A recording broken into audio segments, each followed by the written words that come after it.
Yes, we are live now. Hello friends, this is Imanchi and welcome to Let's Learn. सभी को good evening, नमस्कार, राम राम, सत श्री अकाल, अस्सलाम वालेकुम, what you feel connected with. Start करेंगे आज का सेशन। 30 क्वेश्चंस हैं, एक्सपर्ट सीरीज है। जैसा कि आप जानते ही हैं, ये सीरीज अगर आप ठीक से देख ले रहे हैं तो इसका मतलब आपके सारे कॉन्सेप्ट्स क्लियर हो जा रहे हैं, आप बन जा रहे हो एक्सपर्ट। सीडीपी में पेपर में आपको दिक्कत नहीं आने वाली, क्योंकि कॉन्सेप्ट क्लियर कर रहे हैं। एनीवे, शुरू करें। बहुत बढ़िया। आप लोग जैसे जैसे आते जाएंगे कमेंट्स में बताते जाएंगे, और ये 30 सवाल सही हुए हैं या गलत हुए हैं से ज़्यादा महत्वपूर्ण है समझ में आए हैं कि नहीं आए हैं, कॉन्सेप्ट्स क्लियर हुए हैं कि नहीं हुए हैं, है ना। चलिए फटाफट से शुरू करते हैं।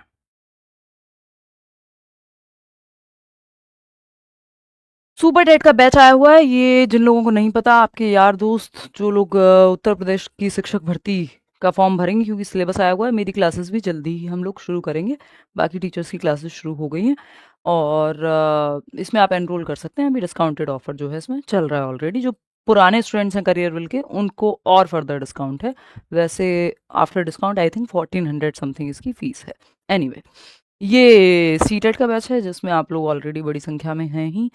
जिसको लग रहा हो एंड मोमेंट पे नहीं, सिलेबस जो है कंप्लीट हो चुका है सीटेट में, तो आप अगर ले रहे हैं बैच तो वो रिकॉर्डेड सेशन जो सारे लाइव हो चुके हैं वो आपको मिल जाएंगे, प्लस की नोट्स, एनसीईआरटी नोट्स, ये वो।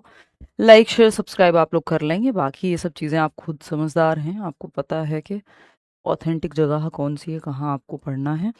एनीवे, लेट्स लर्न स्क्वाड ये आपका टेलीग्राम चैनल है। इस पर लास्ट क्लास की आंसर मार्क्ड पीडीएफ शेयर कर दी है जो यूट्यूब पे क्लास हुई थी, या ये वाली क्लास की भी पीडीएफ जो है आपको फ्री पीडीएफ यहीं पर मिल जाएगा, ठीक है। ये जब आप 135 प्लस नंबर लाएंगे या फिर आप सिलेक्शन लेंगे, जो कि आप में से कई लोग करते रहते हैं, मैं सबसे नहीं मिल पाती हूँ, बट कोशिश रहेगी कि हम लोग मिल पाएँ, तो आप तब मेल करेंगे। एनीवे, आगे बढ़ते हैं। फर्स्ट क्वेश्चन पे आते हैं फटाक से। अब आप देंगे जवाब, पढ़ेंगे, थोड़ा सा समझेंगे, जैसे सवाल आते हैं पेपर में वैसे ही सवाल आपको देखने को मिलने वाले हैं। एनीवे, फर्स्ट क्वेश्चन है असर्शन यानी अगेन कथन है, और कारण है यानी रीजन है। Girls are innately more predispose to being influenced by social and cultural factors than boys. यानी सवाल है कि लड़कों की तुलना में लड़कियों में सामाजिक और सांस्कृतिक कारकों से अधिक प्रभावित होने की जन्मजात प्रवृत्ति होती है। ये बात पूरी सही थी, बशर्ते यहां जन्मजात ना लिखा होता। होती है कि इसका रीजन सामाजिकरण है, सोशलाइज उनको उस तरह से किया जाता है, लड़कियों को अलग अलग कहानियां सुना करके, है ना। जैसे घर की इज्जत लड़कों के नाम पे वो आजकल चलता है ना, आपने सोशल मीडिया पे देखा होगा कि घर की इज्जत जो है बेटी के हाथ में है और प्रॉपर्टी जो है, आप समझ रहे हैं, बेटे के हाथ में है। खैर, मैं दोनों की बहुत ज्यादा पक्ष में नहीं हूँ, आप अपनी मेहनत करें, अपना जीवन खुद से बनाएं, कोई बात नहीं, है ना। एनीवे, तो ये वैसी ही बात है, लेकिन ऐसी बहुत सारी बातें हैं जो कही जाती हैं, जैसा कि आप तुषा शर्मा वाले केस में हमने सुना था, या हम सभी जानते ही हैं कितने सारे केसेस होते हैं कि डिवोर्स हमारे यहाँ बहुत मुश्किल है। मैं ये नहीं कह रही हूँ, प्रमोट नहीं कर रही हूँ कि आप डिवोर्स लेते रहें, लेकिन लड़कियों के केस में इवन एक शादी तक अगर टूट जाए, एंगेजमेंट ब्रेक हो रही है, बेसिक एक एग्जाम्पल लेते हैं, तो लड़की को उसका प्रभाव ज्यादा झेलना पड़ता है समाज में, डिवोर्स का भी, लड़के के मुकाबले। तो ये जो सोशल और कल्चरल पहलुओं से ज्यादा प्रभावित हो रही हैं लड़कियां, इसलिए नहीं क्योंकि जन्मजात कुछ ऐसा है, इसमें सामाजिकरण का, सोशलाइजेशन का, और जो जेंडर रोल एक्सपेक्टेशंस उनसे रखी जाती हैं उसका बहुत बड़ा रोल है। तो क्योंकि ये जन्मजात लिखा है तो हम इसको सही नहीं मान सकते, क्योंकि ये कोई इनेट बायोलॉजिकल डिफरेंस नहीं है कि girls are innately more predispose to being influenced by society and cultural factors. समाज और संस्कृति के द्वारा ज्यादा प्रभाव उन पर पड़ेगा, हाँ पड़ता है, बस ये इनेटली ना लिखा होता, ये सही हो जाता कि वो कंफर्म, यानी समाज में स्वीकृति जल्दी, या वो उनको कंफर्म करने की प्रवृत्ति आ जाती है कई बार, उसका रीजन समाज ही है, ये कोई इनेट रीजन नहीं है, आंतरिक कारण नहीं है। रीजन क्या है इसका, अब ये तो हो गया गलत, क्योंकि ये बायोलॉजिकल या इनेट नहीं, जन्मजात प्रवृत्ति नहीं होती, समाज के द्वारा निर्मित है। Girls are genetically more vulnerable and emotionally weaker than boys, making them more likely to conform to social expectations. ये भी बकवास बात है। लड़कियां आनुवांशिक रूप से लड़कों की तुलना में अधिक संवेदनशील और भावनात्मक रूप से कमजोर होती हैं। ये भावनाओं को कमजोर कहना है या संवेदनशील होने को कमजोर अगर हम कहेंगे तो ये गलत हो जाएगा, जिसके कारण उनकी सामाजिक अपेक्षाओं के अनुरूप होने की संभावना अधिक हो जाती है। तो और ये भी रीजन क्या बताया, जेनेटिक। अगर ऐसा हो भी रहा है तो जैसे लड़कों को रोना, रो करके अपने इमोशंस एक्सप्रेस करना, व्यक्त करना बहुत बड़ा पाप है, कि लड़के अगर रोते हुए नजर आ जाएं तो उनको रोना अलाउड ही नहीं है सोसाइटी में। तो ये जेनेटिक नहीं है। और लड़कियों का रोना फिर भी कुछ हद तक नॉर्मलाइज्ड है, या कई बार ओवर नॉर्मलाइज्ड है। इसका कारण जेनेटिक्स नहीं है, आनुवांशिक नहीं है। तो दोनों ही बातें जड़ से खारिज हो जाती हैं। बोथ ANRR फॉल्स कहीं लिखा हुआ है, yes, second option is the right answer. कितने लोग सही दे रहे हैं जवाब?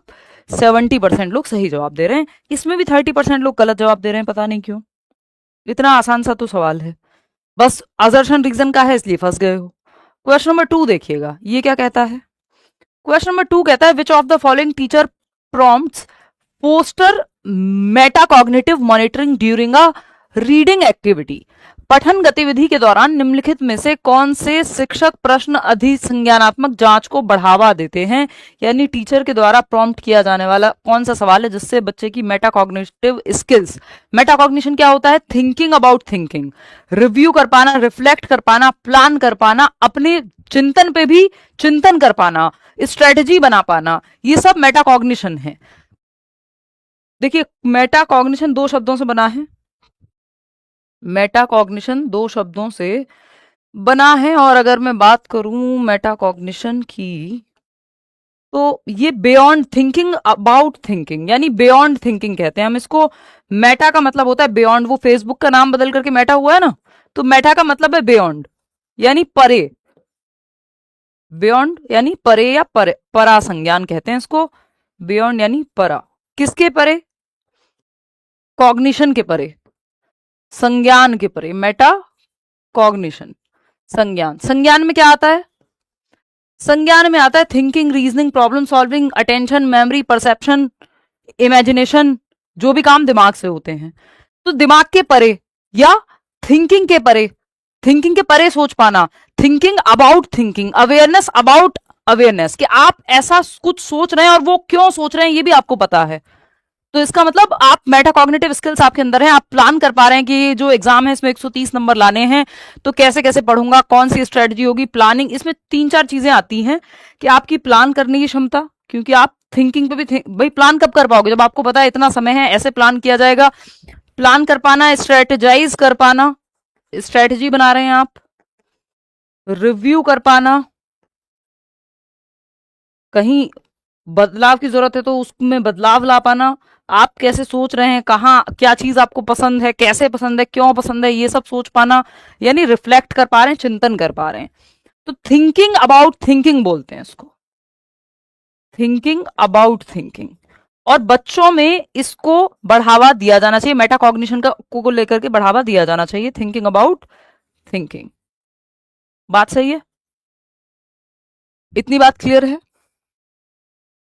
तो ये मेटाकॉग्निशन के अंदर आते हैं प्लानिंग, रिव्यूइंग, रिफ्लेक्टिंग, स्ट्रेटेजाइजिंग। ठीक, ये इसके एलिमेंट्स हैं एक तरह से। ठीक, थिंकिंग अबाउट थिंकिंग यानी बच्चा जहां सबसे ज्यादा एक्टिव होगा मेंटली, वहां मेटाकॉग्निशन प्रमोट हो रहा होगा। तो आपको देखना है रीडिंग की एक्टिविटी में कहां अधिसंज्ञान या परासंज्ञान आत्मक चिंतन को बढ़ावा दिया गया है। पहला ऑप्शन है विच sentence in paragraph, which sentence in paragraph 2 contains an adjective, यानी एक विशेषण पैराग्राफ 2 के किस वाक्य में विशेषण है। यानी दूसरे अनुच्छेद के कोई रीडिंग यानी चैप्टर चल रहा है जिसके सेकंड पैराग्राफ की बात हो रही है, दूसरे अनुच्छेद के किस वाक्य में विशेषण है, यानी आपको पहचानना है एडजेक्टिव कहां है। आपको पता है ये संज्ञा, noun, pronoun, adjective, verb, adverb, ये सब आपने पढ़ा है, उसी की बात हो रही है। सेकंड ऑप्शन, सीटेड में मत पढ़ना बहुत ज्यादा क्योंकि ग्रामर ज्यादा काम की नहीं होती। What strategy did you use when you hit a confusing section in paragraph 3, जब आप तीसरे अनुच्छेद में किसी भ्रमित करने वाले हिस्से पर पहुंचे तो आपने किस रणनीति का उपयोग किया, कैसे समझा उसको। इसका मतलब बच्चे को रिफ्लेक्ट करना पड़ेगा, अपनी चिंतन पर प्रकाश डालना पड़ेगा। ये बात तो हमें बिल्कुल बिल्कुल मेटाकॉग्निशन की श्योरिटी देती है। How did your initial prediction about the text change after reading the middle section, इसमें भी बच्चे की थिंकिंग पे जोर पड़ेगा कि जब आपने पहला पैराग्राफ पढ़ा था और जब आप आगे स्टोरी में बढ़े, जैसे कई बार आप मूवी देखते हो जो अंदाजा जो प्रिडिक्शन आपने शुरू में किया होता है या बीच में किया होता है वो एंड में नहीं होता है, एंड वैसा है ना। अंधाधुन देखिए ना, ये ऐसी बहुत सारी मूवीज हैं जो एकदम से चेंज होती हैं। तो जो आपने प्रिडिक्ट किया एक कहानी पढ़ते समय वो धीरे धीरे बदलता गया। तो ये आपने सोचा कि पहले मैं जो सोच रहा था वो कैसे कैसे बदला, इसका मतलब आप रिफ्लेक्ट कर रहे हैं, चिंतन कर रहे हैं। तो ये सेकंड ऑप्शन भी सही है मेटाकॉग्निशन के बारे में। Memorize the glossary terms, memorize करना कि पेज 42 पे कौन सी लिस्ट लिखी हुई है चीजों की, शब्दावली को याद कर लो। तो इसमें तो कोई मेटाकॉग्निशन, रट्टाफिकेशन में मेटाकॉग्निशन कोई भी यूज नहीं होता है। बात सही है या नहीं है? अब बताओ कि आंसर सेकंड और थर्ड होगा या फर्स्ट सेकंड थर्ड होगा, बताओ। अटक गया क्या? नहीं चल रहा, बताओ फटाफट से। फर्स्ट ऑप्शन 45% लोग कह रहे हैं, 45% लोग मार्क कर लेते हैं। अब समझते हैं क्या होगा। भाई सेकंड थर्ड को लेके हम श्योर हैं क्योंकि इसमें बच्चे का चिंतन पे जोर पड़ा है। फर्स्ट को फिर से पढ़ लेते हैं। फर्स्ट को लेके हमने अभी ऐसे ही जाने दिया था कि देखेंगे बाद में, पहले हटा लें जो काम का नहीं है और जो काम का है उसको रख लें। विच सेंटेंस इन पैराग्राफ 2 कंटेन्स, देखो इसमें पहचानना है, इसमें कॉग्निशन का इस्तेमाल है, इसमें कोई मेटा कॉग्निशन का इस्तेमाल होता हुआ मुझे नजर नहीं आ रहा कि किस सेंटेंस में किस सेकंड पैराग्राफ के विशेषण का इस्तेमाल हुआ है। तो इसमें जो आपको आता होगा उससे आप पहचान लेंगे कि यानी रिकॉग्निशन यूज हुआ है, जो आपकी कॉग्निशन का पार्ट है, thinking, reasoning, problem solving. Thinking के बारे में थिंकिंग नहीं हुई है, रिफ्लेक्ट, चिंतन, मनन नहीं लगेगा इसमें कोई। जो आपको आता है उसके बेस पे आप पहचान लेंगे। अगर आपको पता है कि जो शब्द जो है संज्ञा की विशेषता बताते हैं उनको विशेषण कहते हैं, ये परिभाषा आपके दिमाग में होगी, आपने दिमाग का इस्तेमाल किया, वो परिभाषा याद आई, शब्द पहचाना, बात खत्म। इसमें आपने रिफ्लेक्ट नहीं किया, कोई बहुत खास चिंतन नहीं लगा आपका। जो आपको आता था इसमें दिमाग का इस्तेमाल हुआ, cognition, thinking, reasoning, problem solving, इन सब चीजों का। तो सेकंड थर्ड ऑप्शन बेहतर है यहां पर।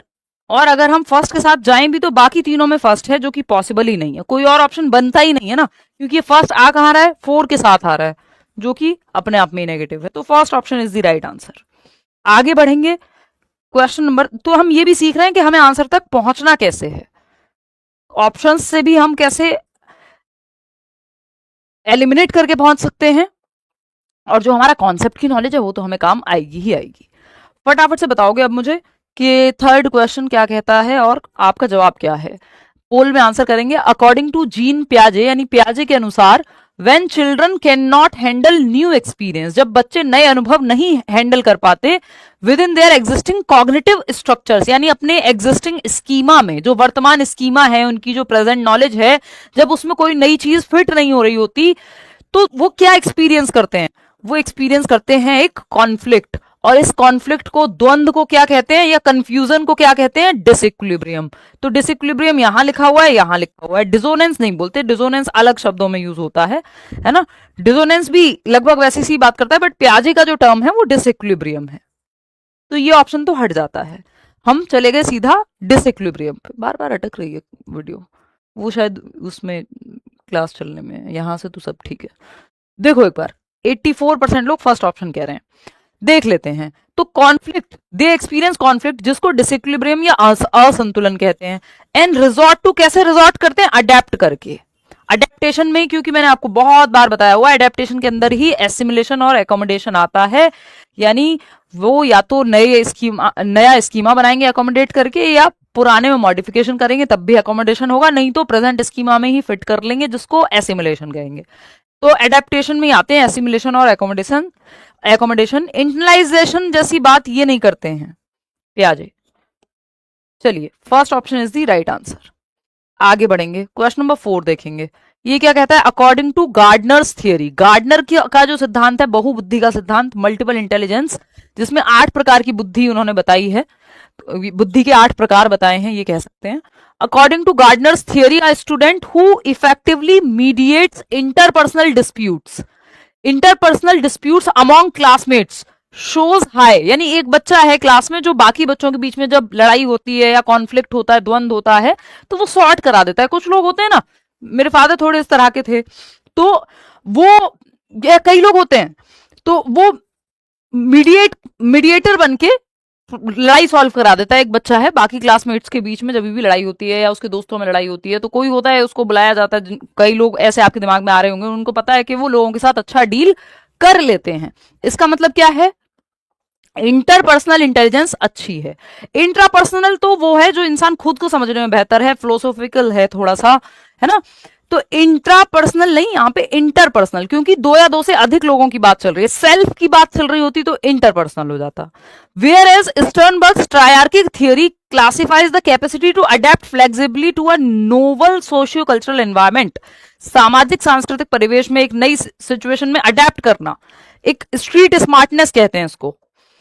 तो स्ट्रीट स्मार्टनेस कहते हैं। इंट्रापर्सनल दो ही जगह है, बाकी दोनों ऑप्शन तो हट ही जाएंगे भाई। सेकंड और फोर्थ तो होने से रहा, क्योंकि इंटर और इंट्रापर्सनल दो ही जगह है। अब इंट्रा काम का नहीं है तो ऑप्शन ही एक बचता है। अगर आपको बिल्कुल मन नहीं है कि आपको पता ही नहीं है स्टर्नबर्ग की थियरी क्या कहती है, फिर भी आप आंसर तक पहुंच जाएंगे, क्योंकि इंटरपर्सनल कहीं और लिखा ही नहीं है ना।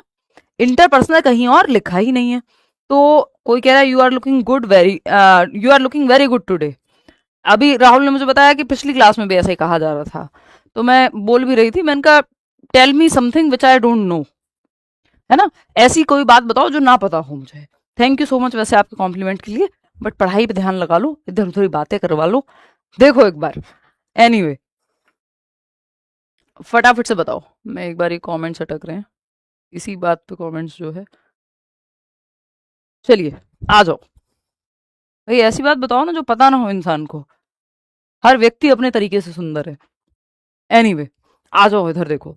तो इंटरपर्सनल इंटेलिजेंस है, और दूसरा स्ट्रीट स्मार्टनेस, जिसको प्रैक्टिकल इंटेलिजेंस या कॉन्टेक्चुअल इंटेलिजेंस कहते हैं स्टर्नबर्ग की भाषा में। स्टर्नबर्ग से पहले कभी कभार सवाल आ जाता था, आजकल नहीं आता है, बट यू नेवर नो कब आ जाए। तो एक बार स्टर्नबर्ग की थियोरी भी डिस्कस कर लेते हैं। 3 प्रकार की इंटेलिजेंस वो बात करते हैं स्टर्नबर्ग। गार्डनर जो है वो 8 प्रकार की इंटेलिजेंस की बात करते हैं। यार ये कमेंट्स बार बार अटक जा रहे हैं, मेरे कमेंट्स चलते रहते हैं तो लगता है कि हाँ सब ठीक चल रहा है। एनीवे तो एक बार स्टर्नबर्ग की थियोरी भी डिस्कस कर लेते हैं। स्टर्नबर्ग की थियोरी का नाम है ट्रायर्किक थियोरी। प्रीवियसली सीटेट में 2-3 बार पूछा जा चुका है, तो यू नेवर नो। इस थियोरी का नाम है ट्रायर्किक थियोरी। ट्रायर्किक मतलब 3 आर्क हैं इसमें, त्रिबुद्धि सिद्धांत भी बोल देते हैं। इंटेलिजेंस की ही थियोरी है, जैसे गार्डनर की इंटेलिजेंस की थियोरी है, वो 8 प्रकार की बुद्धि बताते हैं, ये 3 प्रकार की बुद्धि बताते हैं, है ना। स्टर्नबर्ग,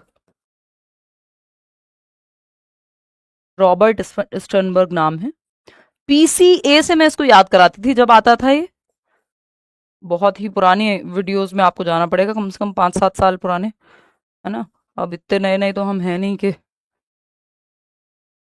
किसी और का एग्जाम्पल देना पड़े। देखिए प्रैक्टिकल इंटेलिजेंस, प्रैक्टिकल को ही ये स्ट्रीट स्मार्टनेस, जुगाड़ करने वाले लोग, या जो पूरी आपकी बाइक स्कूटी ये सब खोलते हैं, या सोसाइटी में इंटरेक्ट करना हो, यारी दोस्ती हो, ये सब फिजिकली जो बिहेवियरली सिचुएशंस को मैनेज करना हो, ये सब जो है डील कर लेते हैं। ये कौन से वाले लोग हैं? प्रैक्टिकल इंटेलिजेंस, यानी प्रैक्टिकल सिचुएशंस में बेसिकली बहुत ही बेहतरीन दिमाग इनका चलता है। इसको कॉन्टेक्चुअल भी कह सकते हो, क्योंकि कॉन्टेक्स्ट के हिसाब से ये कुछ ना कुछ फंडा निकाल के जुगाड़ कर लेते हैं, ठीक। फिर आती है क्रिएटिव इंटेलिजेंस। क्रिएटिव यानी कुछ नया सोच पाना, लेकिन नया सोच पाना यानी इसको एक्सपीरियंशियल भी कहते हैं। आउट ऑफ द बॉक्स कुछ नया क्रिएट कर पाना, ये बिहेवियर में, सोसाइटी में, लोगों में ज्यादा है, ये कुछ नया करने से संबंधित है। इनके 2-2 नाम है ना, एक एक और एक्स्ट्रा नाम है। और एनालिटिकल है, जिसको कॉम्पोनेंशियल कहते हैं। ये पढ़ाई लिखाई वाले टाइप के लोग होंगे। कॉम्पोनेंशियल, थियोरेटिकल चीजें ज्यादा समझ में आएंगी। कॉम्पोनेंशियल, ठीक है। तो ये एक बेसिक सी बात है। चलिए खैर आगे बढ़े। क्वेश्चन, इसमें लिंग्विस्टिक इंटेलिजेंस नहीं आएगा, किसी के मन में कभी आ रहा हो, क्योंकि वो इसमें सिर्फ भाषा नहीं लगेगी, आपको दूसरे को समझना भी पड़ेगा कि सामने वाला क्या कह रहा है। 3 लोग हैं, तीनों में सुलह करानी है, तो तीनों की बात को समझ करके एक म्यूचुअल अग्रीमेंट पे आना पड़ेगा। उसके लिए सिर्फ भाषिक समझ नहीं लगेगी, उसके लिए दूसरे की भावनाओं को समझने की भी समझ लगेगी, ठीक है ना। तो इसलिए लिंग्विस्टिक नहीं था जो फोर्थ ऑप्शन था। क्वेश्चन नंबर 5 देखिएगा और जवाब दीजिएगा। मॉक टेस्ट में 75 नंबर आ रहे हैं, कोई बात नहीं, फाइनल पेपर में ज्यादा ही आएंगे। बहुत ज्यादा चिंता करने से अच्छा है या मॉक टेस्ट के नंबर गिनने से अच्छा है कि आप रिवीजन पे ज्यादा से ज्यादा फोकस करें, फ्री नोट्स दिए हुए हैं वो पढ़ने पे ज्यादा से ज्यादा फोकस करें, है ना।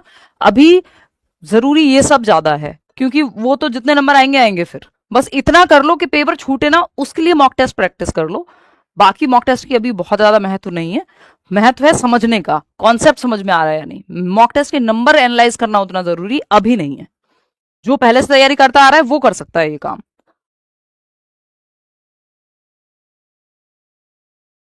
फोर्थ ऑप्शन, चलिए खैर देखते हैं। क्वेश्चन नंबर 5 है, challenges in social communication are evident in. सामाजिक संचार या सामाजिक संवाद में या संप्रेषण में चुनौतियां किस में स्पष्ट रूप से दिखाई देती हैं। Attention deficit hyper activity disorder, ADHD बोलते हैं। देखिए एडीएचडी भी एक डिसऑर्डर है जिसमें अटेंशन की कमी होगी, बच्चा बहुत देर तक एक टास्क पे टिक करके नहीं बैठ पाएगा, तो पार्ट्स में तोड़ देना है आपको टास्क को। 30 मिनट का एक साथ टास्क देने की बजाय 5-5 मिनट के आप 6 स्लॉट बना सकते हो, है ना। और ये बच्चा बहुत हाइपर एक्टिव होगा, इसमें कम्युनिकेशन की प्रॉब्लम नहीं है, हाइपर एक्टिविटी की, इंपल्सिविटी की प्रॉब्लम है और अटेंशन की कमी की प्रॉब्लम है। ठीक है, ज्यादा देर एक चीज पे ध्यान ना लगाने की प्रॉब्लम है। सेरेब्रल पाल्सी में आपको बोलेगा कि ब्रेन से रिलेटेड जो है आपकी जीरो मूवी की अनुष्का शर्मा याद कीजिए कि मूवमेंट संबंधित दिक्कत होगी, कुछ ब्रेन से रिलेटेड एग्जांपल देगा आपको। लर्निंग डिसेबिलिटीज, तो ये तो एक ऐसा टर्म हो गया जिसमें तो सब आ जाएगा, इसमें डिसलेक्सिया भी आ जाएगा, डिस्फेजिया भी आ जाएगा, है ना, डिस्ग्राफिया भी आ जाएगा। लेकिन अगर हमें ऑप्शन चूज करना हो तो कम्युनिकेशन की सबसे ज्यादा प्रॉब्लम कहाँ आती है, ऑटिज्म स्पेक्ट्रम डिसऑर्डर में, एएसडी बोलते हैं, या सिर्फ ऑटिज्म भी लिखा होता तो बात बन जाती, है ना। ऑटिज्म स्पेक्ट्रम डिसऑर्डर, ऑटिज्म में कम्युनिकेशन की, आई कांटेक्ट की प्रॉब्लम होती है, बच्चा जो है आपकी तरफ बार बार आई कांटेक्ट करके नहीं डिस्कशन कर पाएगा, नीचे आंखें करेगा, रेपिटेटिव वर्ड्स होंगे, बार बार रिपीट करेगा, है ना। अभी कल ही हमने एक मूवी देखी, कौन सी, आवारापन 2, आप मत जाइएगा, आपका पेपर है ना, तो अभी लगी हुई है, तो उसमें एक कैरेक्टर है जिसको ऑटिस्टिक दिखाया गया है। तो वो आपने और भी मूवी जैसे माय नेम इज खान में जो है शाहरुख खान है, तो उनको आई एम नॉट श्योर कि ऑटिज्म है, बट कोई और डिसेबिलिटी, लेकिन वो भी आई कांटेक्ट नहीं करते और रेपिटेटिव हैं अपने शब्दों में, है ना। स्टीरियोटाइप्ड बिहेवियर कहते हैं उसको, या रेपिटेटिव बिहेवियर कहते हैं, बार बार सेम बात रिपीट करना, और कम्युनिकेशन में दिक्कत होती है, बहुत ज्यादा रूटीन में चेंज इनको पसंद नहीं है, रूम में अगर चीजें इधर उधर होती हैं तब भी इनको दिक्कत होती है। तो रूटीन ये लोग ठीक से फॉलो कर लेते हैं जिन बच्चों को ऑटिज्म की प्रॉब्लम है, या सितारे जमीन पर में भी एक बच्चे को ऑटिज्म दिखाया था। ठीक है, चलिए क्वेश्चन नंबर 6 पे आते हैं। Which of the following statements is not correct regarding the implementation of competency based education, CBE, and continuous and comprehensive evaluation. दक्षता आधारित शिक्षा, जो कि नेशनल एजुकेशन पॉलिसी बात करती है कॉम्पिटेंसी बेस्ड एजुकेशन की, कि बच्चों को कॉम्पिटेंट बनाना है आपको, कि भाई वो तीसरी कक्षा तक, एग्जाम्पल ले रही हूँ, 3rd क्लास तक आते आते बच्चा रीडिंग में, राइटिंग में और बेसिक कैलकुलेशन में कॉम्पिटेंट बन जाए। ऐसे अलग अलग टारगेट्स हो सकते हैं कि वो अलग अलग स्किल्स में महारत हासिल कर ले, या कॉम्पिटेंस उसके अंदर डेवलप हो जाए बाय अ सर्टेन एज और क्लास। ठीक है, तो ये हो गई कॉम्पिटेंसी बेस्ड एजुकेशन।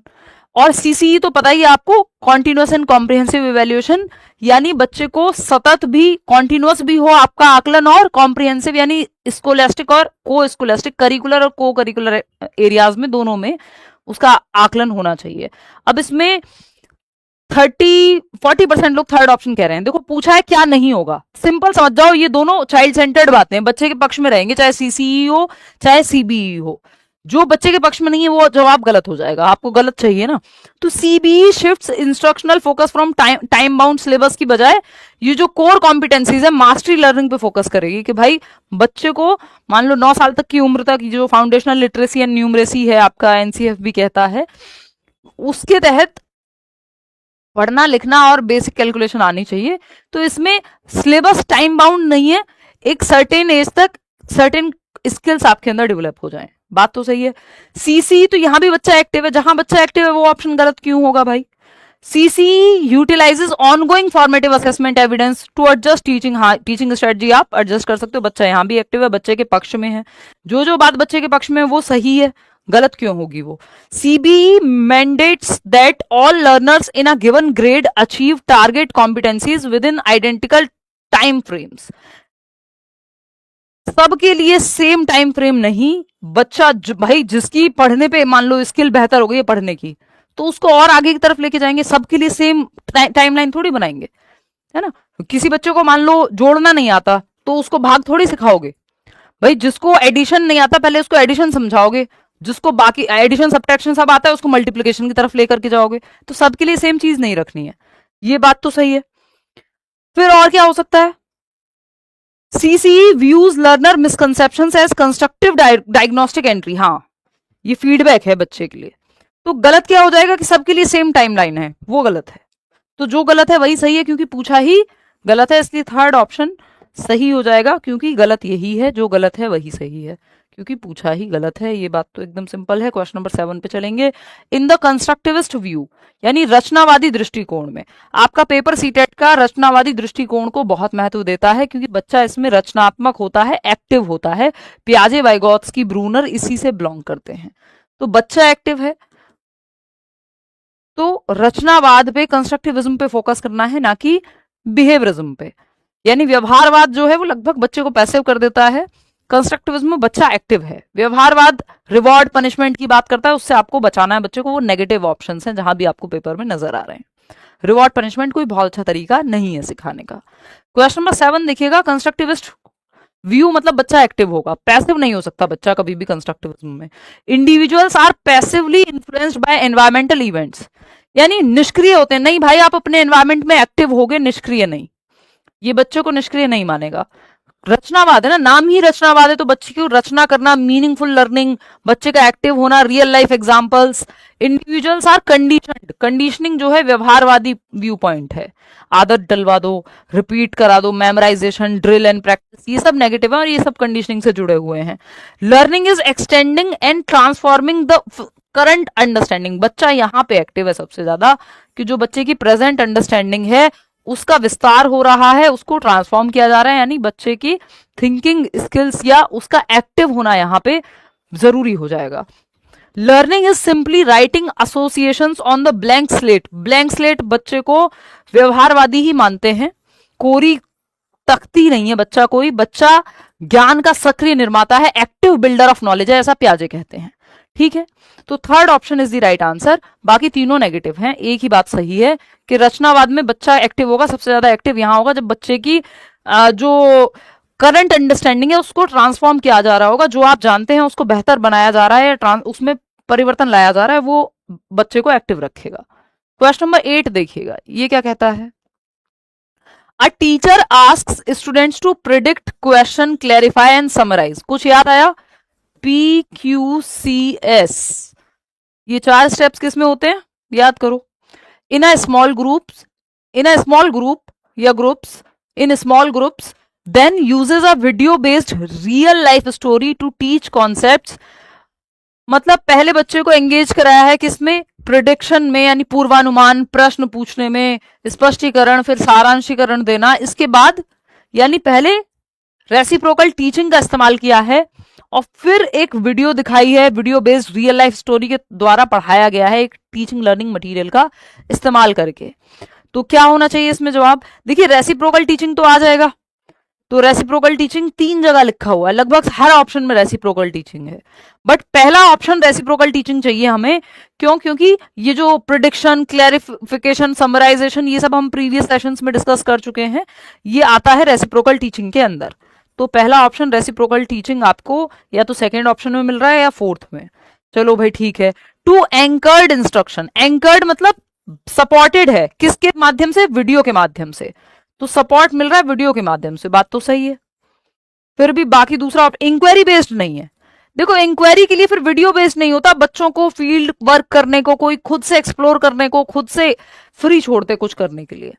तो इसलिए सिर्फ सेकेंड ऑप्शन ही यहां जायज बात कह रहा है कि एंकर्ड इंस्ट्रक्शन बाद में दी गई है और रेसिप्रोकल टीचिंग पहले, जो कि सेकेंड ऑप्शन में है। इंक्वायरी बेस्ड कैसे आ जाएगा? इंक्वायरी नहीं है, ये PQCS जो है, ये 4 स्टेप्स हैं रेसिप्रोकल टीचिंग की, जिसकी बात वाइगॉत्स्की करते हैं कि बच्चे भी एक्टिव हैं ग्रुप्स में और टीचर भी। जब आप पैराग्राफ पढ़ रहे हैं, रीडिंग में अक्सर इसका इस्तेमाल किया जाता है, तो बच्चे ग्रुप में प्रिडिक्ट कर रहे हैं आगे कहानी में क्या होगा, क्वेश्चन पूछ रहे हैं, टीचर क्लैरिफाई कर रहा है, तो प्रिडिक्शन, क्वेश्चंस, फिर क्लैरिफिकेशन, देन समराइजिंग, जो भी चैप्टर में पढ़ा है उसका सारांश बताना। तो second option is the right answer, ना कि आपका फोर्थ। क्वेश्चन नंबर 9 देखिएगा, ये क्या कहता है। क्वेश्चन नंबर 9 ये कहता है the behaviours, interests, attitudes, skills and personality traits that our culture considers appropriate for a specific gender are referred to as. वे व्यवहार, रुचियां, दृष्टिकोण, कौशल और व्यक्तित्व लक्षण जिन्हें कोई संस्कृति किसी विशिष्ट लिंग के लिए उपयुक्त मानती है, उन्हें जेंडर रोल कहते हैं। सिंपल बात है, GS लास्ट क्लास में भी डिस्कस किया था। And are what? Genetically determined नहीं भाई, सामाजिकली निर्मित है। जेंडर एक सोशल कंस्ट्रक्ट है, gender as a social construct syllabus में साफ साफ लिखा हुआ है। आपके जो लिंग है एक सामाजिक संरचना है, जेंडर लिखा हो तो सामाजिक संरचना, सेक्स लिखा हो तो बायोलॉजिकल संरचना है। बात सही है।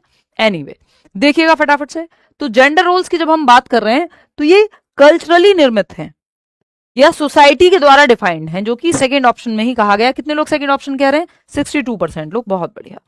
चलिए, जेंडर भूमिकाएं सांस्कृतिक रूप से समाज बनाता है ना, सारे जेंडर सारे समाज में या सारे कल्चर्स में सेम एक्सपेक्टेशन तो नहीं है महिलाओं से, है ना। कहीं किसी समाज में बुर्का एक्सपेक्ट किया जा रहा है उनसे, किसी समाज में हो सकता है कि वो बिकनी पहन करके घूम रही हो, और किसी समाज में हो सकता है वो नॉर्मल सूट सलवार पहन करके घूम रही हो, या वॉट। ये तो कपड़ों की बात रही, उनकी संस्कृतियां, उनके काम और भी बहुत सारी चीजें, तो ये समाज द्वारा निर्मित है। जेंडर रोल्स जेनेटिकली डिटर्मिन्ड नहीं होते, समाज निर्मित करता है और समाज से जुड़ा हुआ है कल्चर। तो ये जेंडर आइडेंटिटी नहीं, आइडेंटिटी वो है जैसे आप खुद को देखते हैं। जो एक्सपेक्टेशन समाज तय कर रहा है वो जेंडर रोल्स हैं। और जब ये बिल्कुल इनको बिलीफ मान लिया जाए, यानी यही मान लिया जाए कि लड़कियां ऐसी ही होती हैं, लड़के ऐसे ही होते हैं, तो समझ जाओ फिर वो स्टीरियोटाइप की तरफ जा रहा है। क्योंकि ये जो जेंडर रोल्स हैं, ये फ्लेक्सिबिलिटी होनी चाहिए इनमें, कि खाना मम्मी भी बना सकते हैं, पापा भी बना सकते हैं। तो जेंडर रोल फ्लेक्सिबिलिटी की बात करनी है आपको as a teacher, gender role fix नहीं करने हैं। अगर जेंडर रोल रिजिड हो जाएंगे तो फिर वो स्टीरियोटाइप बन जाएंगे, रूढ़िबद्ध हो जाएंगे फिर वो। क्वेश्चन नंबर 10 देखिएगा, ये क्या कहता है, फटाफट से समझेंगे। क्वेश्चन नंबर 10 है विच of the following teacher comments on a students essay draft aligns with constructivist feedback या ग्रोथ माइंडसेट। किसी छात्र के निबंध प्रारूप पर, यानी किसी बच्चे ने एक एसे लिखा है, उसके ड्राफ्ट पर टीचर की या शिक्षक की कौन सी टिप्पणी है जो रचनावादी दृष्टिकोण को ध्यान में रखती है, यानी कौन सा फीडबैक है जो बच्चे में कुछ अच्छा परिवर्तन या कंस्ट्रक्टिव फीडबैक लेकर के आएगा, जिससे बच्चा इंप्रूव कर सके, अपने अंदर ग्रोथ उसके अंदर आ सके। कंस्ट्रक्टिविस्ट वर्ड ही अपने आप में पॉजिटिव है, यानी कुछ रचना की बात हो रही है। फर्स्ट ऑप्शन 56% लोग कह रहे हैं। चलिए देख लेते हैं। Your choice of metaphors in paragraph 2 creates powerful imagery, try restructuring paragraph 4 to connect back to your main thesis.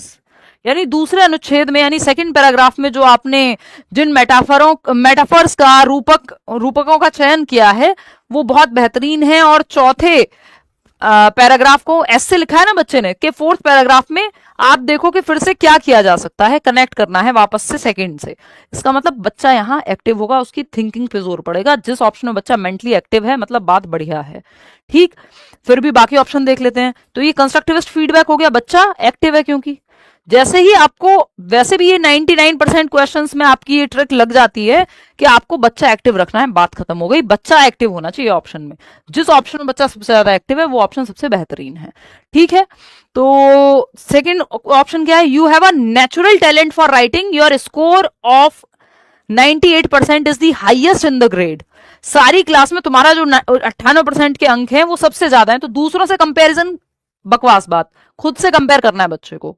ठीक है, कि उसकी पिछली परफॉर्मेंस से वो आज बेहतर हुआ है कल से या नहीं, ये महत्वपूर्ण है, ना कि वो दूसरों से बेहतर कितना हुआ है। समझ रहे हो? This draft lakhs proper structure, please rewrite it cleanly. कि इसमें प्रॉपर स्ट्रक्चर ही नहीं है और इसको साफ लिखो, तो इसमें सीधा बच्चे में कमी निकाल दी। आपने ये नहीं बताया कि क्या इसमें कैसे परिवर्तन करे, जो कि पहला ऑप्शन ज्यादा कॉम्प्रिहेंसिव है, ज्यादा बेहतर है, ज्यादा व्यापक है, इंक्लूसिव है अपनी अप्रोच में, जिससे एग्जैक्टली पता लगेगा बच्चे को कि कहाँ और कैसे वो बेहतर हो सकता है। उसकी बेहतरी भी बताई है और फीडबैक भी दिया है। Excellent work, you are a brilliant student. देखो इससे ना कुछ कंस्ट्रक्टिविस्ट नहीं हो रहा, इससे ये रिवॉर्ड पनिशमेंट वाली बात हो गई, जो रचनावाद नहीं करता, व्यवहारवाद करता है, रिवॉर्ड की, पनिशमेंट की, दूसरों से कंपैरिजन की, ये फालतू फालतू बातें हैं। First option is the right answer यहाँ पे, जिसमें बच्चा सबसे ज्यादा एक्टिव होगा। क्वेश्चन नंबर 11 देखिएगा, ये क्या कहता है भाई। क्वेश्चन नंबर 11 देखिए और पढ़िए। असर्शन है यानी कथन है, utilizing standardized norm reference rubrics during ongoing formative assessment tasks enhances student intrinsic motivation. यानी निरंतर रचनात्मक आकलन कार्यों के दौरान मानकीकृत मानक संदर्भित रूब्रिक्स यानी पैमाने स्केल्स का उपयोग करने से छात्रों की आंतरिक अभिप्रेरणा बढ़ती है। देखिए नॉर्म रेफरेंस टेस्ट जो होता है वो बच्चे को दूसरे बच्चों के कंपैरिजन में देखता है कि आप यूपीएससी में देख रहे हैं किसी की रैंक 1 आई है, रैंक 2 आई है, तो इसका मतलब नॉर्म रेफरेंस है वो। सीटेट में देख रहे हैं कि 90 मार्क्स ले आओ, 60% आगे, ये क्राइटेरियन रेफरेंस है, क्योंकि यहाँ एक क्राइटेरिया है जब दूसरों से कंपैरिजन किया जाए, जैसे कि डीट प्लस बी में होगा, केंद्रीय विद्यालय में होगा, सुपर टेट में होगा, जहां फाइनल नौकरी आपको मिल रही होगी, तो वहां क्राइटेरिया पे फोकस नहीं होगा। तो ये नॉर्म रेफरेंस में दूसरों से कंपैरिजन होता है, और जहां, और इसमें स्टैंडर्डाइज तो है ही है, तो नॉर्म रेफरेंस में फॉर्मेटिव का इस्तेमाल नहीं होता, वो सबमेटिव है, योगात्मक है, क्योंकि वो फाइनल रिजल्ट ला करके दे रहा है और दूसरों से कंपैरिजन कर रहा है, डायग्नोज नहीं कर रहा। फॉर्मेटिव में बच्चा एक्टिव पाया जाएगा, ऐसे फाइनल रिजल्ट की बात नहीं होगी, कितने परसेंट आए नहीं आए, है ना, तो ये बात ही गलत है। रीजन क्या है इसका, comparing a student's relative rank against class averages provides clear diagnostic information required to bridge individual learning gaps. ये कह रहे हैं कि ऐसा करने से नॉर्म रेफरेंस के लिए फॉर्मेटिव असेसमेंट अगर हम यूज कर रहे हैं, फॉर्मेटिव असेसमेंट में पेपर पेंसिल टेस्ट नहीं होता, वो फाइनल सबमेटिव नहीं है, वो योगात्मक नहीं है, फाइनल टेस्ट नहीं है जिससे आपको रैंक का पता चल जाए। तो एक तो नॉर्म रेफरेंस टेस्ट के लिए आप नहीं यूज कर सकते फॉर्मेटिव को, सबमेटिव यूज होगा। दूसरा, ये जो नॉर्म रेफरेंस टेस्ट है इससे डायग्नोज नहीं होता, कुछ गैप का पता नहीं लगता, गैप पता लगाने के लिए क्राइटेरियन रेफरेंस टेस्ट का इस्तेमाल किया जाएगा। तो दोनों ही बातें गलत हो गई यहां पे, दोनों ही बातें गलत हो गई हैं यहाँ पे। और ये जो है आपका both an R are false. Fourth option, कितने लोग सही जवाब दे रहे हैं, 68% लोग सही जवाब दे रहे हैं। जब पोल हो तो मत बताया करो, मैं देख लूंगी सामने, है ना, जब पोल चला जाए तब बताओ। एनीवे चलिए खैर, तो ये फोर्थ ऑप्शन। अब इसमें हमें समझ में आता है स्टैंडर्डाइज टेस्ट दो प्रकार के होते हैं, मानकीकृत परीक्षण। मानकीकृत परीक्षण कौन सा होता है, जो बड़ी संख्या में, जहां लोग कम से कम पेपर दे रहे हो, जैसे आपका बोर्ड के एग्जाम्स हैं, नीट जेई की परीक्षा है, सीटेट की परीक्षा है, यूपीएससी का एग्जाम है, ये सब मानकीकृत परीक्षण है। इनकी कुछ विशेषताएं होती हैं, क्या होती हैं वो विशेषताएं, कैरेक्टरिस्टिक्स क्या होते हैं, ये रिलायबल होते हैं, वैलिड होते हैं, ऑब्जेक्टिव होते हैं। ये तीन मुख्य विशेषताएं। रिलायबिलिटी मतलब सेम कंसिस्टेंट रिजल्ट आना चाहिए, बार बार रीचेकिंग करो तब भी। ऑब्जेक्टिविटी यानी मल्टीपल लोग भी रीचेक करें तब भी सेम ही आए, है ना। और आपका वैलिडिटी यानी जिस पर्पस के लिए बनाया गया है उसी पर्पस को फुलफिल करे, यानी सीटेट का पेपर में सीबीएसई का सिलेबस नहीं होना चाहिए, या सीबीएसई का पेपर ना आ जाए सीटेट का सिलेबस सीटेट के एग्जाम में। यानी सीटेट का एग्जाम टीचर एलिजिबिलिटी टेस्ट करने के लिए है, अगर वैसे ही सवाल उसमें आते हैं तो वो वैलिड है, नहीं तो वो वैलिड नहीं कहलाएगा। ये यूपीएससी के एग्जाम में सिर्फ सीटेट लेवल के क्वेश्चन आने लगे तो वो वैलिडिटी खत्म हो जाएगी, फिर वो वैलिड नहीं है एग्जाम, जिस पर्पस के लिए बनाया गया था वो पर्पस फुलफिल नहीं हो रहा। अच्छा, ये इनके प्रकार कैसे होते हैं, दो प्रकार होते हैं। हमने इनकी विशेषताएं समझ ली अभी। वैलिडिटी होती है वैधता, जिस पर्पस के लिए बनाया है उसको फुलफिल करता है या नहीं। रिलायबिलिटी विश्वसनीयता, सेम रिजल्ट बार बार आ रहा है या नहीं। वैलिडिटी मल्टीपल एग्जामिनर अगर रीचेक कर रहे हैं तब भी सेम रिजल्ट आ रहा है या नहीं, उसको ऑब्जेक्टिविटी कहते हैं। वैलिडिटी तो हमने डिस्कस कर लिया, आज दिमाग पता नहीं कहाँ है।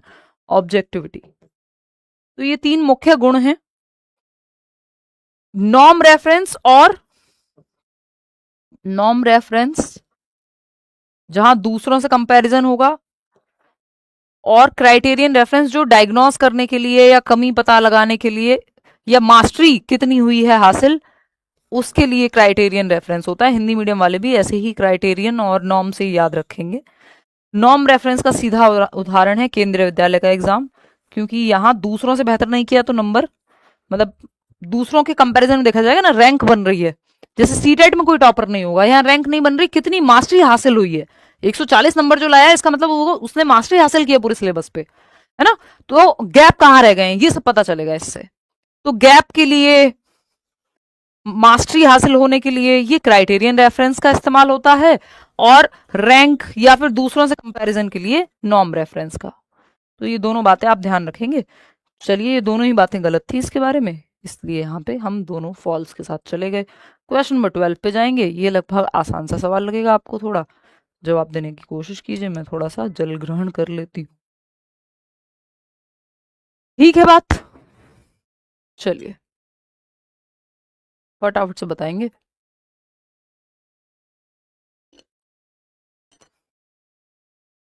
अब तो जितने सवाल आप डिस्कस कर लोगे उतना अच्छा है।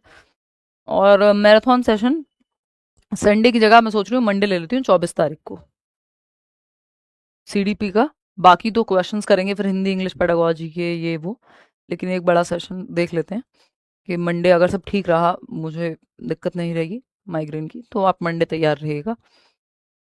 हो सकता है कि 8 बजे से शाम को शुरू कर दें, क्योंकि 2-3 घंटे का सेशन तो होगा ही अगर सीडीपी का पूरा डिस्कशन करते हैं तो, एक मतलब रिवीजन टाइप।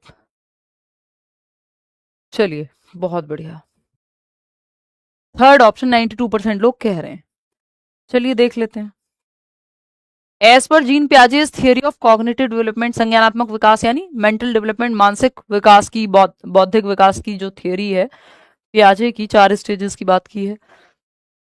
क्या सही होगा? Previous knowledge does not play any role in the process of learning. नहीं भाई, वो ये थोड़ी कह रहे हैं, बच्चा अपने एक्सपीरियंस के बेस पे ही तो लर्निंग करेगा, पूर्व ज्ञान को तो महत्वपूर्ण मानेंगे प्याजे। Biological factors such as maturation do not play. नहीं भाई, मैचुरेशन तो वो कहते हैं जेनेटिक्स जो है, जीन्स आपके महत्वपूर्ण है, परिपक्वता हेरिडिटी से ही जुड़ी हुई है, हेरिडिटी को महत्वपूर्ण मानते हैं प्याजे। Learning experiences depend on children's current level of cognitive functioning. वो जिस स्तर पे है, जिस उम्र में है और जितना उसकी परिपक्वता संज्ञानात्मक क्षमता विकसित हुई है, उस लेवल की चीजें आप उसको सिखा पाएंगे। इसलिए प्री ऑपरेशनल जो लेवल है उसके लिए बच्चे को अलग टास्क दिए जाएंगे, कॉन्क्रीट के लिए अलग, सेंसरी मोटर के लिए अलग, फॉर्मल ऑपरेशनल के लिए अलग। Text reading should be prioritised. नहीं, ऐसा कुछ नहीं है कि एक्सपीरियंस के ऊपर रीडिंग को प्रायोरिटाइज करो, नहीं, वो एक्सपीरियंस को महत्वपूर्ण ज्यादा मानेंगे। क्वेश्चन नंबर 13 देखिएगा, ये क्या कहता है। ये कहता है a teacher introduces weekly reflective journals where students respond to 3 prompts. एक वीकली डायरी बनाई जा रही है जिसमें बच्चों को चिंतनशील रहना है। तो वहां पे 3 प्रॉम्प्ट्स हैं, 3 पॉइंट्स में बात कही गई, आपको पहचानना है कि ये एक्टिविटी क्या विकसित करेगी बच्चों में। तो पहला प्रॉम्प्ट क्या है? What concept was most challenging for me this week. इस हफ्ते जो हमने पढ़ा, सबसे मुश्किल या सबसे ज्यादा कठिनाई मुझे कहाँ हुई, कहाँ फेस करने को पड़ी, ये बच्चा खुद से सोच पा रहा है, ऐसा सवाल है। विच लर्निंग स्ट्रेटेजी, यानी सेकंड सवाल आ गया अब, विच लर्निंग स्ट्रेटजी या सेकंड प्रॉम्प्ट कह लो इसको आप, which learning strategy helped me make sense of it. किस लर्निंग स्ट्रेटजी ने मुझे मदद की किसी प्रॉब्लम को सॉल्व करने में। And what step will I take next to clarify remaining confusion. अगला स्टेप क्या होगा मेरा, अगर जहां जहां मुझे कंफ्यूजन है या जहां मेरे नंबर कम आए, मान लो मैंने मॉक लगाया, तो कहां पे क्लैरिफिकेशन के लिए नेक्स्ट स्टेप मेरा क्या होने वाला है, मैं क्या पढ़ूं, क्या रिवाइज करूं, किस कॉन्सेप्ट को ठीक से समझूं जहां अटक रहा हूं। इसका मतलब बच्चे मेंटली एक्टिव है यहाँ। तो यहां पर पूछा जा रहा है internal motivation, extrinsic compliance with teacher discipline, शिक्षक के अनुशासन का बाहरी अनुपालन है इस एक्टिविटी में। नहीं भाई, बच्चा खुद से एक्टिव है, इंट्रिंसिक मोटिवेशन आएगी यहाँ पे। मेटाकॉग्निशन, एग्जैक्टली, क्योंकि बच्चे की चिंतन प्रक्रिया पे जोर पड़ रहा है, उसने क्या किया, रिफ्लेक्ट करना पड़ रहा है, यानी प्रकाश डालना पड़ रहा है, जो उसने एक्सपीरियंस किया, जो पढ़ा, जहां कमी रह गई, प्लान, रिव्यू, स्ट्रेटजाइज, रिफ्लेक्ट, ये सब हो रहा है। ठीक है। Tracking of academic attendance, attendance की तो बात ही नहीं हुई, रोड प्रेपरेशन की, रट्टाफिकेशन की बात ही नहीं हुई। तो second option is the right answer over here.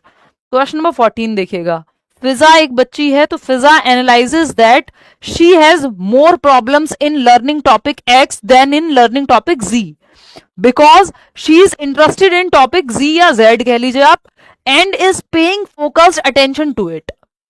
भाई फिजा एक बच्ची है जिसने विश्लेषण करने पे, एनालिसिस करने पे ये पाया कि उसको ज्यादा प्रॉब्लम्स टॉपिक एक्स में आई। जैसे आपको भी लगता होगा कि नहीं हमें कोलबर्ग में प्रॉब्लम है, किसी को लगेगा नहीं कोलबर्ग तो समझ आ गया प्याजे में प्रॉब्लम है ना, या इंग्लिश में प्रॉब्लम है या हिंदी में प्रॉब्लम है, and is paying focused attention. तो उसको समझ में आ गया कि मेरा इंटरेस्ट सीडीपी में ज्यादा बन रहा है, मान लो मैथ्स पेडागोजी में कम बन रहा है।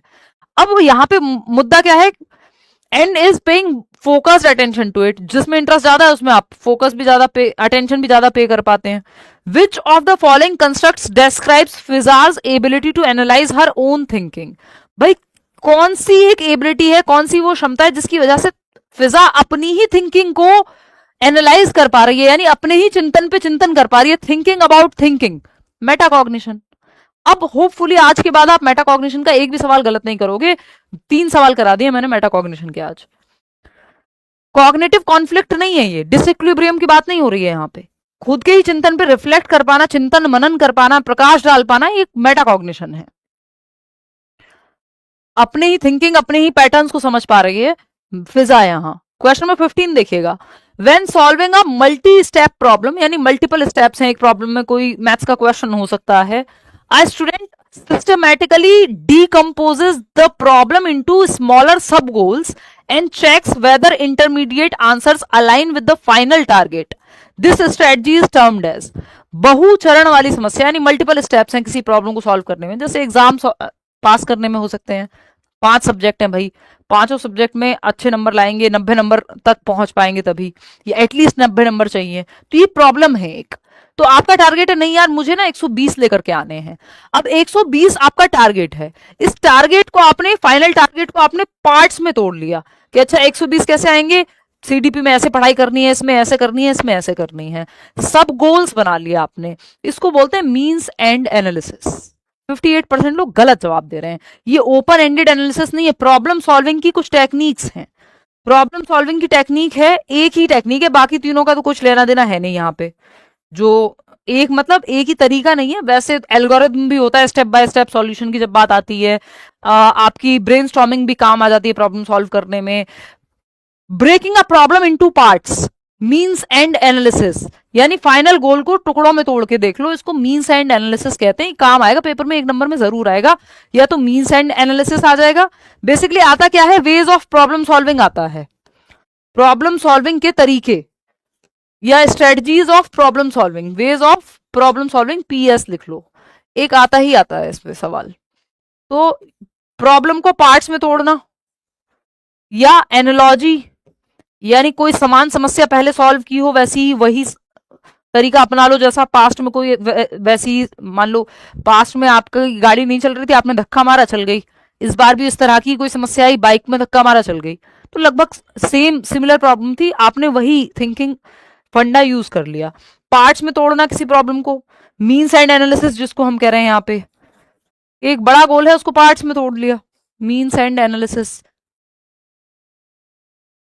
कि किस गोल तक पहुंचना है, उसके साधन क्या होंगे, उसको मीन्स कहते हैं। ठीक, और क्या होगा भाई इसमें, और आ जाएगा आपका एनालॉजी हो गया, इसके अलावा आपका पार्ट्स में तोड़ना हो गया, एल्गोरिथम।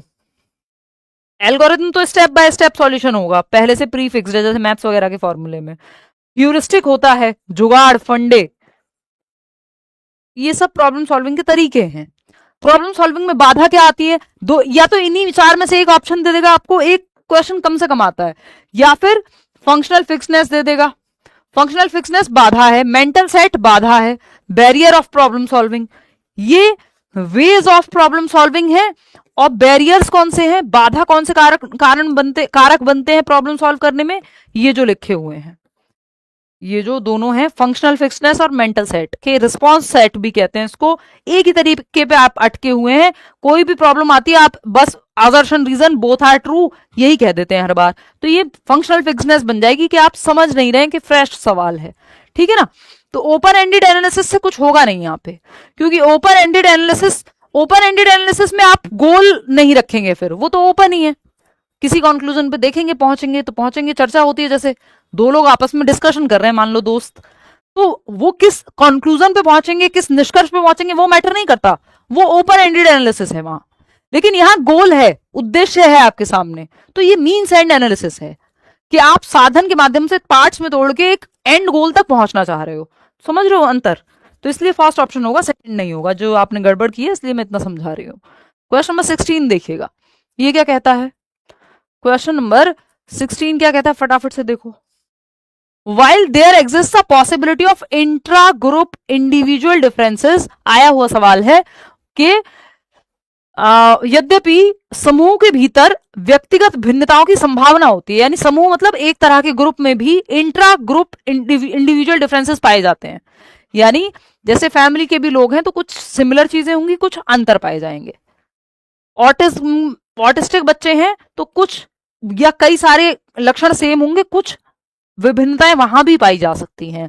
या एडीएचडी या सारे डिसलेक्सिक बच्चे सब कुछ सेम बिल्कुल, क्योंकि इंडिविजुअल डिफरेंसेस तो वहां भी होंगे ना, बेशक एक समस्या है ना। तो इंडिविजुअल डिफरेंसेस होते हैं इंट्रा ग्रुप में भी, इंट्रा का मतलब same group. Yet most students with autism, यानी यद्यपि समूह के भीतर व्यक्तिगत भिन्नताओं की संभावना होती है, फिर भी ऑटिज्म से ग्रस्त अधिकांश विद्यार्थी, कहा है कि वैसे तो इंडिविजुअल डिफरेंसेस, अगर ऑटिस्टिक बच्चे हैं तो सब सारे के सारे सेम तो है नहीं, रोबोट्स हो जाएंगे, थोड़ा बहुत अंतर पाया जाएगा, लेकिन फिर भी एक कॉमन चीज होती है। Yet most students with autism represent what, या शो व्हाट, क्या प्रदर्शित करते हैं जो ऑटिस्टिक बच्चे हैं, ज्यादातर सब में, अधिकांश विद्यार्थियों में ये समस्या आती ही आती है, ये पूछा है। यानी कॉमन चीज क्या है, एक तो है कॉमन है रेपिटेटिव बिहेवियर का होना, कम्युनिकेशन में प्रॉब्लम होना, सोशल इंटरेक्शन में प्रॉब्लम होना, रूटीन के साथ थोड़े से स्ट्रिक्ट होते हैं, इनके आसपास अगर सराउंडिंग में बहुत ज्यादा चेंजेस होंगे तो ये कॉमन बातें हैं, है ना। बस पूछने का तरीका बदला, बात वही है। Perform superior skills of imaginative play, नहीं ऐसा नहीं है कि बहुत कल्पनाशील खेलों में बहुत उत्कृष्ट भूमिका निभाते हूं। एक्वायर एडवांस सोशियो इमोशनल, नहीं सोशियो इमोशनली तो इनको चैलेंज फेस करना पड़ता है, इसलिए कम्युनिकेशन में भी दिक्कत है, लोगों के साथ घुलने मिलने में भी दिक्कत होगी। डेमोन्स्ट्रेट एडवांस कम्युनिकेशन स्किल, नहीं भाई कम्युनिकेशन स्किल में प्रॉब्लम है बच्चे को। ऑटिस्टिक बच्चों में अधिकांश में ये मिलेगा, जो सिमिलर चीज है वो है express strict adherence to routine और स्टेप्स, जो स्टेप वो फॉलो करते हैं, जिस तरह जिस रूटीन को वो फॉलो करते हैं उसी को कठोरता से फॉलो करते हैं, ये इंट्रा ग्रुप का उनका सेम लक्षण है, सारे ऑटिस्टिक बच्चों में लगभग पाया जाता है। तो fourth option is the right answer. आगे बढ़ेंगे, क्वेश्चन नंबर 17 देखेंगे कि ये क्या कहता है, देख लेते हैं। Which of the following statements regarding foundational literacy and numeracy, FLN बोलते हैं उसको, आपका NCF 2023 भी बात करता है, new education national education policy जो है 2020 वाली वो भी बात करती है। अब यहाँ पे क्योंकि आजकल बहुत दिनों से मैं देख रही हूँ, मतलब कई बार से पिछले CDP में NEP और NCF से क्वेश्चन नहीं आ रहे हैं, हो सकता है इस बार आ भी जाए, बैच में तो मैंने अलग से डलवाया भी है। तो लेकिन इसमें सिंपल ध्यान रखना है, जहां भी आप NEP के क्वेश्चन में पढ़ो, क्योंकि ज्यादा टाइम नहीं है, आप अगर नया नहीं भी पढ़ पा रहे हो, NEP के क्वेश्चन में पढ़ो, फंसो, चाहे NCF के क्वेश्चन में फंसो, बच्चे को सेंटर में रखना कि बच्चा कहाँ एक्टिव है, सिंपल फंडा है ना।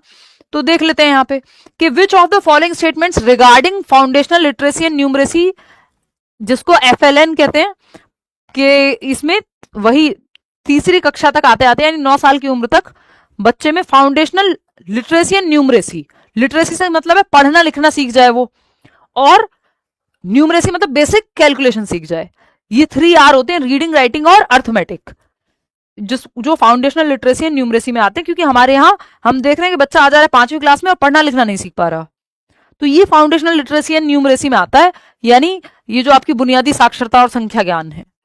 अब पूछा है कि कौन सा स्टेटमेंट सही है FLN के बारे में, देखते हैं।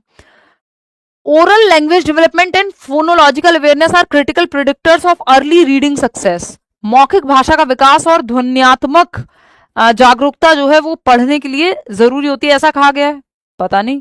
Early mathematical reasoning develops best when concrete manipulative, हाँ बच्चे को, क्योंकि छोटा बच्चा है तो कॉन्क्रीट मटेरियल दो, आप उसको मैथ्स के लिए क्यूब दे दो, अगर क्यूब पढ़ा रहे हो या वॉट एवर बेसिक कैलकुलेशन सिखा रहे हो, तो 2 एप्पल दिखा दिए कि 2 एप्पल थे या 5 एप्पल थे, 2 किसी को दे दिए, कितने बचे, 3 बचे, तो कॉन्क्रीट मटेरियल जिसको छू सके वो देख सके।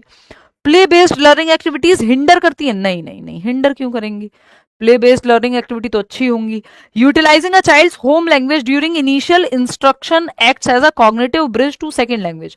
मदर टंग का प्रयोग करो, उससे क्या होगा, बच्चा दूसरी भाषा आसानी से सीख पाएगा। ये बात तो सही है। और oral language development and phonological awareness जो है वो हेल्पफुल बनेगी। देखो एक बार, देखो डी, सी तो हट जाएगा जहां भी है, सी है लास्ट के दोनों ऑप्शंस में, है ना। सी तो क्योंकि प्ले बेस्ड एक्टिविटी, खेल खेल आधारित जो चीजें गतिविधियां हैं वो प्रॉब्लम थोड़ी क्रिएट करेंगी, ये तो हेल्पफुल बनेंगी, ये तो हेल्पफुल बनेंगी। फर्स्ट ऑप्शन कह रहे हैं 55% लोग। चलिए समझते हैं। तो ये सेकंड, ये दोनों ऑप्शन हट गए। अब या तो ए एंड बी है या ए बी और डी है। नहीं, डी को तो हटा ही नहीं सकते, तो ए बी डी जहां दिख रहा है, सिंपल बात हो गई। ए क्या था वो भी पढ़ लेते हैं। तो ये हमने क्या किया, एलिमिनेट करके हम आंसर तक पहुंच गए। बेशक हम अगर ए में, मैं ये जान के भी करती हूं कि ए में अगर आप कंफ्यूज हो, मान लो आपको नहीं पता, तब भी आप वहां तक पहुंच गए जवाब तक, क्योंकि दो आपने पहले एलिमिनेट कर लिया और दो में आप कंफर्म है। समझ रहे हो। तो यहां पे अब ए पढ़ लेते हैं। Oral language development and phonological awareness are critical predictors of early reading success.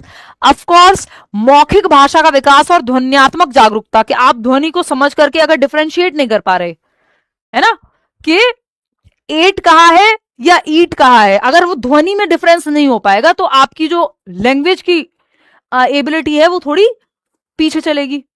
तो अगर जिस बच्चे में फोनोलॉजिकल अवेयरनेस बहुत अच्छी है और ओरल लैंग्वेज, मौखिक भाषा यानी बोल भी पाता है अच्छे से, तो ये स्ट्रॉन्ग इंडिकेटर्स हैं, रीडिंग बेहतर कर पाएगा वो। ठीक है, इसमें कोई नेगेटिव बात तो है नहीं। तो ए बी और D, first option is the right answer, जो हम पहुंच गए थे। आगे बढ़ेंगे, क्वेश्चन नंबर 18 देखिएगा क्या कहता है। Question number 18, which of the following statements aptly describes the purpose of diagnostic assessment. यानी उचित रूप से डायग्नोस्टिक असेसमेंट, जिसको हम निदानात्मक या नैदानिक आकलन कहते हैं, यानी डायग्नोज जहां भी लिखा हो शब्द, वहां समझ जाना गैप की बात हो रही है, कि बच्चे को समस्या कहां आएगी, डिफिकल्टी या गैप्स फुलफिल करने की बात होगी। कैप्स नहीं, गैप्स, GAP, गैप। बच्चे को डिफिकल्टी कहां आ रही है, और उस डिफिकल्टी को सॉल्व करने के लिए, पहले जानने के लिए डायग्नोस्टिक असेसमेंट होगा। डायग्नोस करोगे, जैसे आपकी डायग्नोस्टिक लैब्स में आपका ब्लड टेस्ट डायग्नोस होता है कि टाइफॉइड है कि मलेरिया है कि क्या है, ऐसे ही आप बच्चे को डायग्नोस्टिक टेस्ट देते हो जिससे पता लगेगा समस्या क्या है। फिर डायग्नोस्टिक टेस्ट के बाद रेमेडियल टीचिंग होगी, रेमेडी दी जाएगी, डॉक्टर फिर दवाई देगा कि भैया ये वाली बीमारी है, सर के दर्द में पेट दर्द की दवाई नहीं खानी है क्योंकि सर का दर्द डायग्नोज हुआ है। क्योंकि आपसे डायग्नोज कैसे किया, डॉक्टर ने लक्षण पूछे होंगे, है ना। डायग्नोज मतलब पता लगाना, उसके बाद रेमेडी दी जाएगी यानी दवाई दी जाएगी। तो अब डायग्नोस्टिक असेसमेंट के बारे में कौन सी बात सही है, to identify the areas where support, where students may need additional support और इंस्ट्रक्शन। जहां उनको एक्स्ट्रा हेल्प की जरूरत है, उन एरियाज को आइडेंटिफाई करना, यानी गैप या डिफिकल्टी जहां बच्चे को महसूस हो रही है, उन एरियाज को आइडेंटिफाई करना। बात तो सही है, कोई दिक्कत तो नहीं है इस बात को समझने में हमें। कोई समस्या है कि उन क्षेत्रों की पहचान करना, वो नैदानिक कहलाएगा जहां बच्चे को एक्स्ट्रा अतिरिक्त सहायता की, एक्स्ट्रा क्लासेस की या एक्स्ट्रा हेल्प की जरूरत है। 60% लोग सही जवाब दे रहे हैं। सेकंड ऑप्शन क्या है, to give students the opportunity to critically assess the work of their peers. Peer assessment कहलाएगा ये तो, कि दूसरों के काम को या बाकी बच्चों के काम को असेस करना, आकलन करना। to identify the attribute to identify the attitude patterns of students and design a career guidance program according to their needs. तो identify the attitude patterns of students and design, ये तो करियर काउंसलिंग जैसी बात हो गई। To provide feedback to the teacher about their teaching methods. तो इसके लिए बहुत सारे असेसमेंट हैं, जो लगभग सारे ही असेसमेंट टीचर को उसके बारे में फीडबैक दे देते हैं। इसके लिए डायग्नोस्टिक की, ऐसा नहीं है कि सिर्फ डायग्नोस्टिक के ही बारे में है, डायग्नोस्टिक भी ये करेगा, लेकिन इससे बेहतर ऑप्शन हमारे पास फर्स्ट है, इसलिए फोर्थ के साथ नहीं गए। फोर्थ पूरी तरह से गलत नहीं था, ध्यान रखिएगा। चलिए क्वेश्चन नंबर 19 पे जाएंगे। इसमें ज्यादातर लोगों ने सही जवाब दिया, 65% लोगों ने फर्स्ट जवाब दिया है। क्वेश्चन नंबर 19 देखिएगा अब क्या कहता है। क्वेश्चन नंबर 19, थोड़ा पानी पीऊंगी, देखना एक बार। क्वेश्चन नंबर 19 क्या कहता है, फटाक से समझेंगे।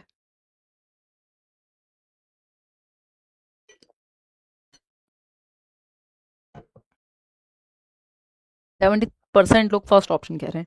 देखते हैं भाई, which of the following statements about Lawrence Kohlberg's theory is correct. Kohlberg का जो नैतिक विकास सिद्धांत है उस थियरी के बारे में कौन सी बात सही है ये पूछा है। यानी कोई 3 बातें होंगी जो गलत होंगी। जब इस तरह का सवाल पूछेगा तो सिंपल सी बात है कि 3 ऑप्शन गलत होंगे, एक ही सही होगा, क्योंकि करेक्ट पूछा है। इनकरेक्ट पूछेगा, नॉट पूछेगा, तो फिर उस स्थिति में 3 बातें सही होंगी, एक गलत होगी। सिंपल बात है भाई। करेक्ट क्या है ये पूछा है, इसका मतलब 3 चीजें इनकरेक्ट बतानी पड़ेंगी। चलिए समझते हैं। It takes into account the effects of culture and gender on moral reasoning. अगर संस्कृति और जेंडर का ध्यान रखा होता तो ये इसका क्रिटिसिज्म नहीं होता। ये तो इस थियरी की आलोचना है कि ना तो जेंडर के बारे में ध्यान रखा है, ये जेंडर बायस थियरी है। फीमेल्स को या महिलाओं की या गर्ल्स की जो मॉरलिटी है उसका ध्यान रखा ही नहीं गया, सारे सैंपल मेल थे।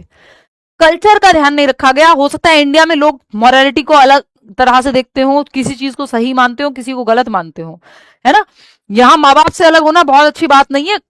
फॉरेन कंट्रीज में 18 साल में लोग अलग हो जा रहे हैं। तो ये यहाँ पे ये सही और गलत, जो मॉरली सही और गलत है, ये कल्चर के हिसाब से बदलता है। इस बात को ये थियरी कंसिडर ही नहीं करती। उन्होंने तो 6 स्टेजेस दे दी दुनिया में सभी कल्चर के लिए, उनकी तो यूनिवर्सल स्टेजेस हैं। तो संस्कृति और जेंडर का ध्यान नहीं रखती है थियरी, इसलिए तो ये इसका क्रिटिसिज्म में आलोचना है। ये कह रहे हैं ये सही है, इसके बारे में नहीं, ये करेक्ट नहीं है, ये रॉन्ग है। इसके बारे में, कोहलबर्ग की थियरी के बारे में गलत बात है। It does not specify exact stages for the progression of moral development. नहीं भाई, एग्जैक्ट स्टेजेस देती है। ये किसने कह दिया कि डज नॉट स्पेसिफाई? पूरी 6 स्टेजेस हैं, 3 लेवल्स हैं, तो और यूनिवर्सल स्टेजेस हैं, इसमें कल्चर का प्रभाव पड़ता नहीं है। तो ये बात भी गलत हो गई। हमको चाहिए करेक्ट बात, एक ही होगी वो चारों में से।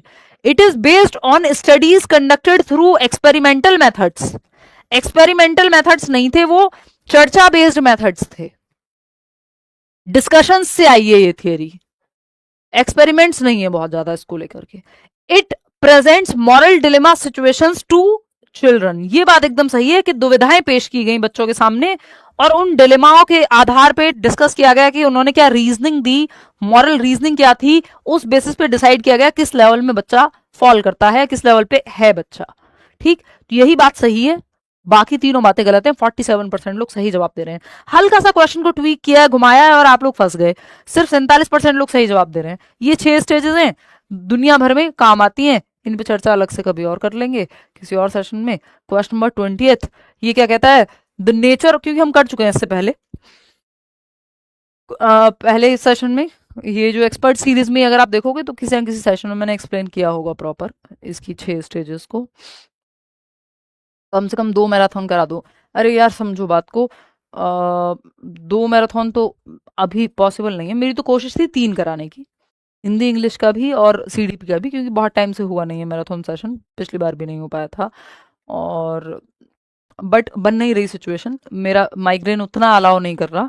और अभी भी एक मैराथन के लिए भी मैं 100% श्योर नहीं हूँ, बट हाँ ये मान लो कि मैं पूरी कोशिश करके दवाई ववाई खा के जैसे भी हो पाएगा, क्योंकि लॉन्ग आवर्स स्क्रीन पे बिताना थोड़ा सा मुश्किल है, और फिर ये लाइट्स के सामने इतना बोल पाना, माइग्रेन ट्रिगर हो जाता है। बहुत हद तक बेहतर है अभी सिचुएशन, और क्लासेस भी सारी स्क्रीन पे ही होती है। मतलब काम ऐसा है कि जिससे दिक्कत है उसी चीज को करना पड़ेगा, तो थोड़ा सा समय इसमें लगेगा। तो लेकिन एक सेशन तो लूंगी मैं। और हिंदी इंग्लिश के लिए ये काम कर लेंगे, 50-50 क्वेश्चन कर लेंगे। हिंदी पेडागोजी के 50 क्वेश्चन, इंग्लिश पेडागोजी के 50 क्वेश्चन, तो वो मैराथन बराबर ही हो जाएगा, चिंता मत करो। ठीक है ना। इतने प्रीवियस जो हिंदी और इंग्लिश के मैराथन सेशंस हैं वो देख लोगे, वो आज भी उतने ही कारगर हैं। 3-3, 4-4 घंटे के सेशंस हैं। चलिए देखो फटाफट बताओ एक बार। क्वेश्चन नंबर 20, आसान सा सवाल है, ये तो पूछा भी हुआ है एक बार। देखो एक बार, अलग अलग तरीके से पूछ लेता है इस सवाल को। द नेचर ऑफ असेसमेंट, प्रकृति कैसी होनी चाहिए आकलन की? डायनेमिक होनी चाहिए, यानी साल के दौरान अलग अलग तरीके से टीचिंग लर्निंग प्रोसेस में ही इंटीग्रेटेड होना चाहिए। यानी पढ़ते पढ़ते आप बीच में पोल भी दे रहे हैं, जिससे मुझे पता लग जा रहा है आपका आकलन हो जा रहा है, किस ऑप्शन में आप ज्यादा अटक रहे हैं, है ना। डायनेमिक है, फ्लेक्सिबिलिटी है, चेंज हो रहा है समय के साथ, टीचिंग लर्निंग प्रोसेस में इंटीग्रेटेड है। ठीक है, डायनेमिक होना चाहिए भाई, तो डायनेमिक तो होना ही चाहिए। ये ऑब्जेक्टिव होना चाहिए, स्टैंडर्डाइज्ड होना चाहिए। स्टैंडर्डाइज्ड टेस्ट के गुण हैं, आपसे आकलन के गुण पूछ रहा है। असेसमेंट और इवैल्यूएशन के तो अंदर आता है स्टैंडर्डाइज्ड, टीचर मेड टेस्ट भी तो होते हैं। तो ऐसा थोड़ी सिर्फ मानकीकृत परीक्षण की बात हो रही है। डायनेमिक और स्टैंडर्डाइज नहीं भाई, फ्लेक्सिबिलिटी, कई बार स्टैंडर्डाइज टेस्ट हर जगह काम नहीं आते हैं। अगर बच्चे के बारे में आपको जानना है, उसकी गैप्स को फुलफिल करना है, तो फिर आपको टीचर मेड टेस्ट बनाना पड़ता है। जरूरी नहीं है कि सारे स्टैंडर्डाइज टेस्ट नहीं होते, कि सिर्फ बोर्ड एग्जाम ही हो रहे हो। ऑब्जेक्टिव नहीं, डायनेमिक बेहतर है, ऑथेंटिक बेहतर है। तो बाकी ऑप्शन उतना बढ़िया नहीं बन पा रहे हैं। प्रामाणिक क्या है, रियल लाइफ बेस्ड या एक्सपीरियंस या मीनिंगफुल होने चाहिए, जिनका कोई मीनिंग हो। और मीनिंग किसका होगा, जो रियल लाइफ या बच्चे की लाइफ से कनेक्टेड होगा। तो डायनेमिक और ऑथेंटिक होना चाहिए जो आकलन है। ये अलग अलग तरीके से कई बार पूछा जा चुका है क्वेश्चन। क्वेश्चन नंबर 21 देखना, क्वेश्चन नंबर 21 देखना, असर्शन और reason again. Praising female students primarily for neatness and physical presentation while praising male students for logical risk taking reinforces latent gender disparities in academic self efficiency। Self efficacy, self efficacy होती है आपका trust अपनी क्षमताओं में कि I can do this और not. ठीक, तो छात्राओं की मुख्यतः स्वच्छता एवं प्रस्तुतिकरण के लिए, लड़कियों को तो प्रेस कर रहे हो आपकी कितनी सुंदर राइटिंग है, कितना कलरफुल काम किया है, नीटनेस कितनी है, और लड़कों को आप रिस्क टेकिंग पे, तो जेंडर बायसनेस को बढ़ा रहे हो आप, है ना। तो इससे क्या होगा, reinforces latent gender disparities in academic self efficacy.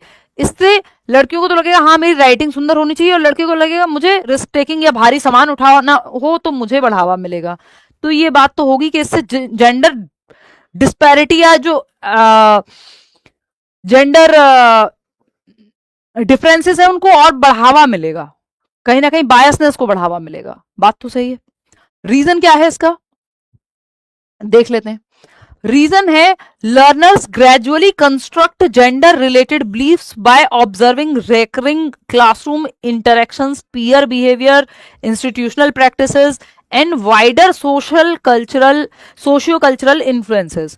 शिक्षार्थी कक्षा में होने वाली बार बार अंतःक्रियाओं, साथियों के साथ व्यवहार, संस्थागत प्रथाओं तथा व्यापक सामाजिक सांस्कृतिक प्रभावों के आधार पर धीरे धीरे जेंडर संबंधी, यानी जेंडर का कॉन्सेप्ट निर्मित ही होता है। क्लास में क्या एक्टिविटीज हो रही है, कैसे किसको ट्रीट किया जा रहा है, किस चीज पे किसको रिवॉर्ड दिया जा रहा है, लड़कियों को चुप रहने पे रिवॉर्ड दे रहे हैं या प्यार से बात करने पे दे रहे हैं, लड़कों को रिस्क टेकिंग पे दे रहे हैं, तो फिर वो वैसे ही शेप होता जाएगा व्यवहार, है ना। कि लड़कियों को कहा जाएगा तुम्हें उल्टा जवाब नहीं देना है, तो धीरे धीरे व्यवहार आप शेप करा दे रहे हैं, इससे जेंडर डिस्पैरिटी आएगी। बात तो सही कही गई है, तो इसका एक्सप्लेनेशन भी सही दिया गया है। तो ए एंड आर दोनों सही है और आर करेक्ट एक्सप्लेनेशन भी है। कितने लोग कह रहे हैं, 82% लोग। चलिए बहुत बढ़िया। जेंडर पे 2 सवाल कई बार आ जाते हैं, तो इसको भी इंक्लूड कर लिया गया है। चलिए आगे बढ़ते हैं। क्वेश्चन नंबर 22 देखिएगा, ये अच्छा सवाल है, इसमें कई लोगों को कंफ्यूजन हो सकती है, मतलब इजी भी है बट फिर भी इसमें कई लोग कंफ्यूज होंगे। स्टूडेंट एक्स है, या राम मान लेते हैं, बच्चा है राम, जिसका आईक्यू है 120 से ज्यादा, shows no interest in routine task, जो डेली टास्क होते हैं, प्रेयर हो सकती है या रोज कॉपी में काम करके ले जाना है, जो भी रूटीन टास्क होते हैं उसमें उसका इंटरेस्ट ज्यादा बनता नहीं है। चलो ठीक है, हो सकता है रेपिटेटिव हो, रूटीन टास्क हैं तो। He loses interest when tasks are either too simple, उसका इंटरेस्ट खत्म हो जाता है जब या तो चीज बहुत आसान हो या बिल्कुल अमूर्त हो, यानी बिल्कुल जो समझ में ही ना आए, एकदम समझ के परे हो, या फिर बहुत आसान हो, यानी उसको थोड़ा सा चैलेंज बना रहे तब मजा आता है। 120 प्लस आईक्यू है, ठीक है।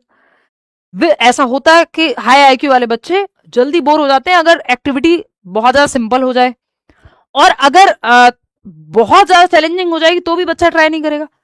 तो चैलेंजिंग चाहिए, एक लेवल का चैलेंज चाहिए, लेकिन इस बात का यहाँ क्या ताल्लुक है, नहीं, ये तो हमें बस पता होना चाहिए हाई आईक्यू के बारे में कि संभव है कि रूटीन टास्क में दिक्कत आए, बोर हो जाए बच्चा। फिर अब क्वेश्चन ने क्या पूछा है, ये इस पे आ जाते हैं। Which statement most accurately links IQ with interest, कौन सा कथन आईक्यू और रुचि के संबंध में सही है या सही से व्यक्त करता है आईक्यू और रुचि के बारे में, यानी इंटरेस्ट और आईक्यू का कोई लेना देना है भी कि नहीं, बताओ। कोई लेना देना नहीं है इंटरेस्ट और आईक्यू का, मतलब इंटरेस्ट और आईक्यू का, क्यूरियोसिटी ज्यादा होगी ऑफकोर्स जिसका आईक्यू ज्यादा है, या जो गिफ्टेड बच्चा है उसकी जिज्ञासा बहुत ज्यादा होगी, जानने की इच्छा चीजों को। मेमोरी शार्प होगी, और भी बहुत सारे लक्षण हैं। लेकिन ऐसा नहीं है कि इंटरेस्ट, हो सकता है किसी को बैडमिंटन में इंटरेस्ट हो, दूसरे को क्रिकेट में हो।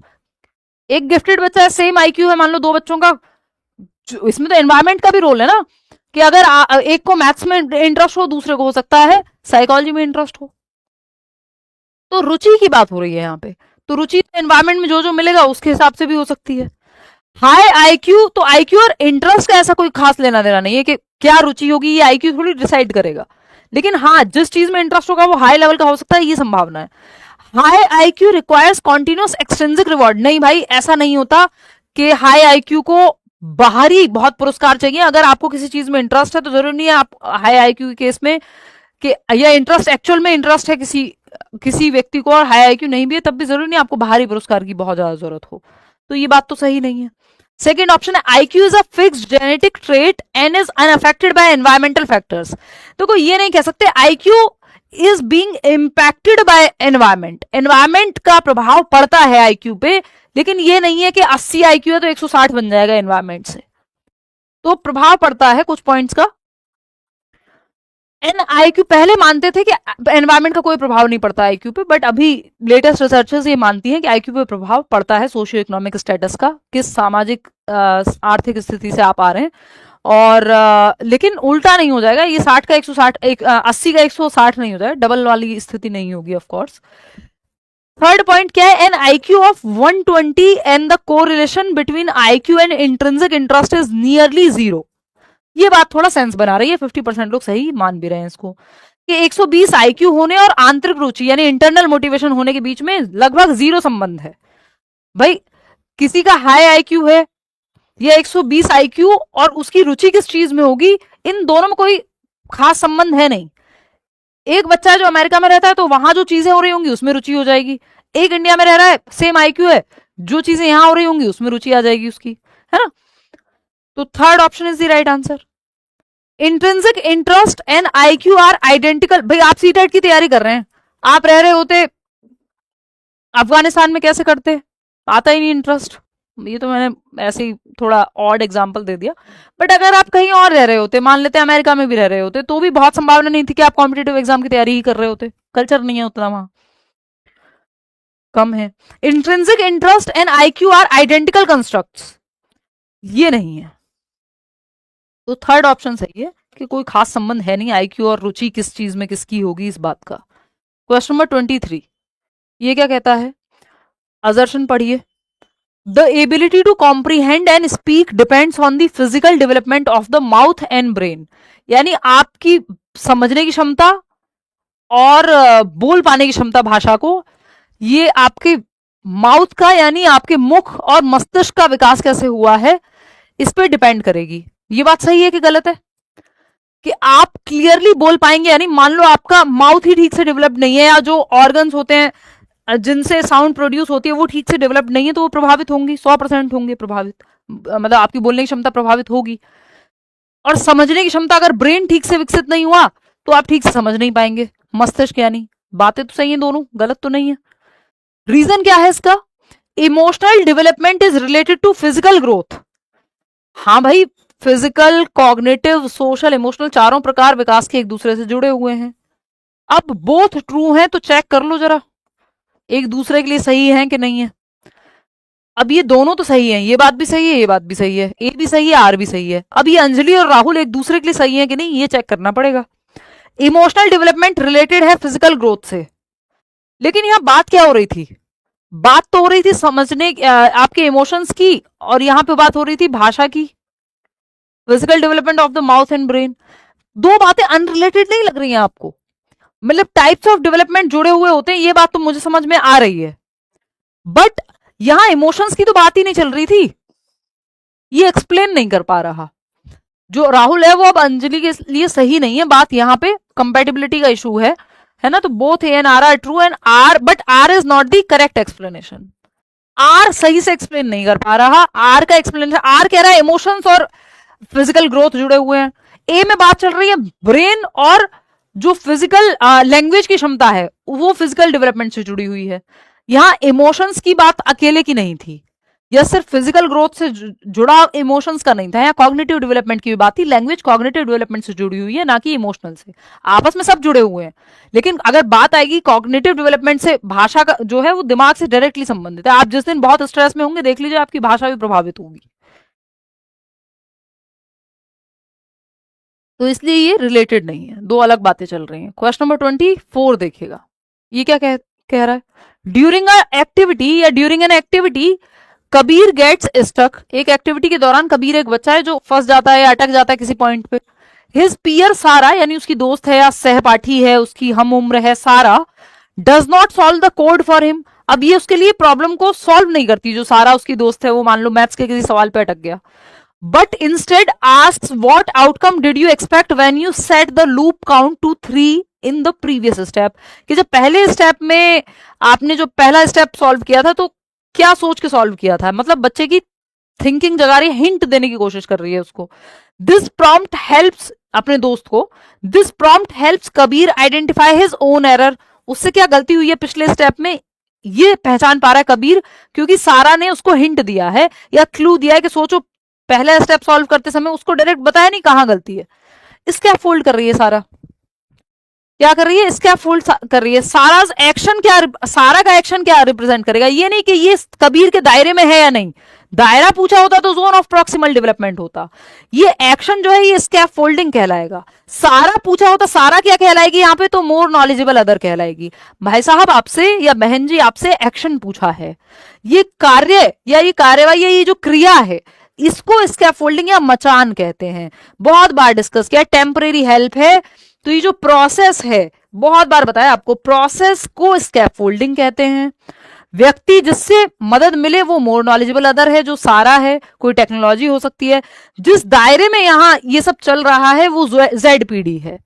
Difference between what the child can independently do and what the child can do with the help of somebody else. मतलब जो यहां पे बच्चे का नाम क्या है, कबीर, जो कबीर खुद से कर सकता है और जो सारा की मदद से कर सकता है, उन दोनों के बीच के डिफरेंस को ZPD कहते हैं, समीपस्थ विकास का क्षेत्र। तो यहां से वो नहीं पूछा कि किस दायरे की बात हो रही है। सारा ने जो एक्शन लिया है उसको स्कैफोल्डिंग कहेंगे, टेम्परेरी हेल्प कहेंगे। क्वेश्चन नंबर 25 देखना एक बार, कितने लोगों ने सही, हाँ इसमें तो आपने गलती की थी खूब। चलो 50%, 51 के आसपास। बताओ, इतने आसान सवाल में आधे लोग ढेर हो जा रहे हैं। क्वेश्चन नंबर 25 देखो,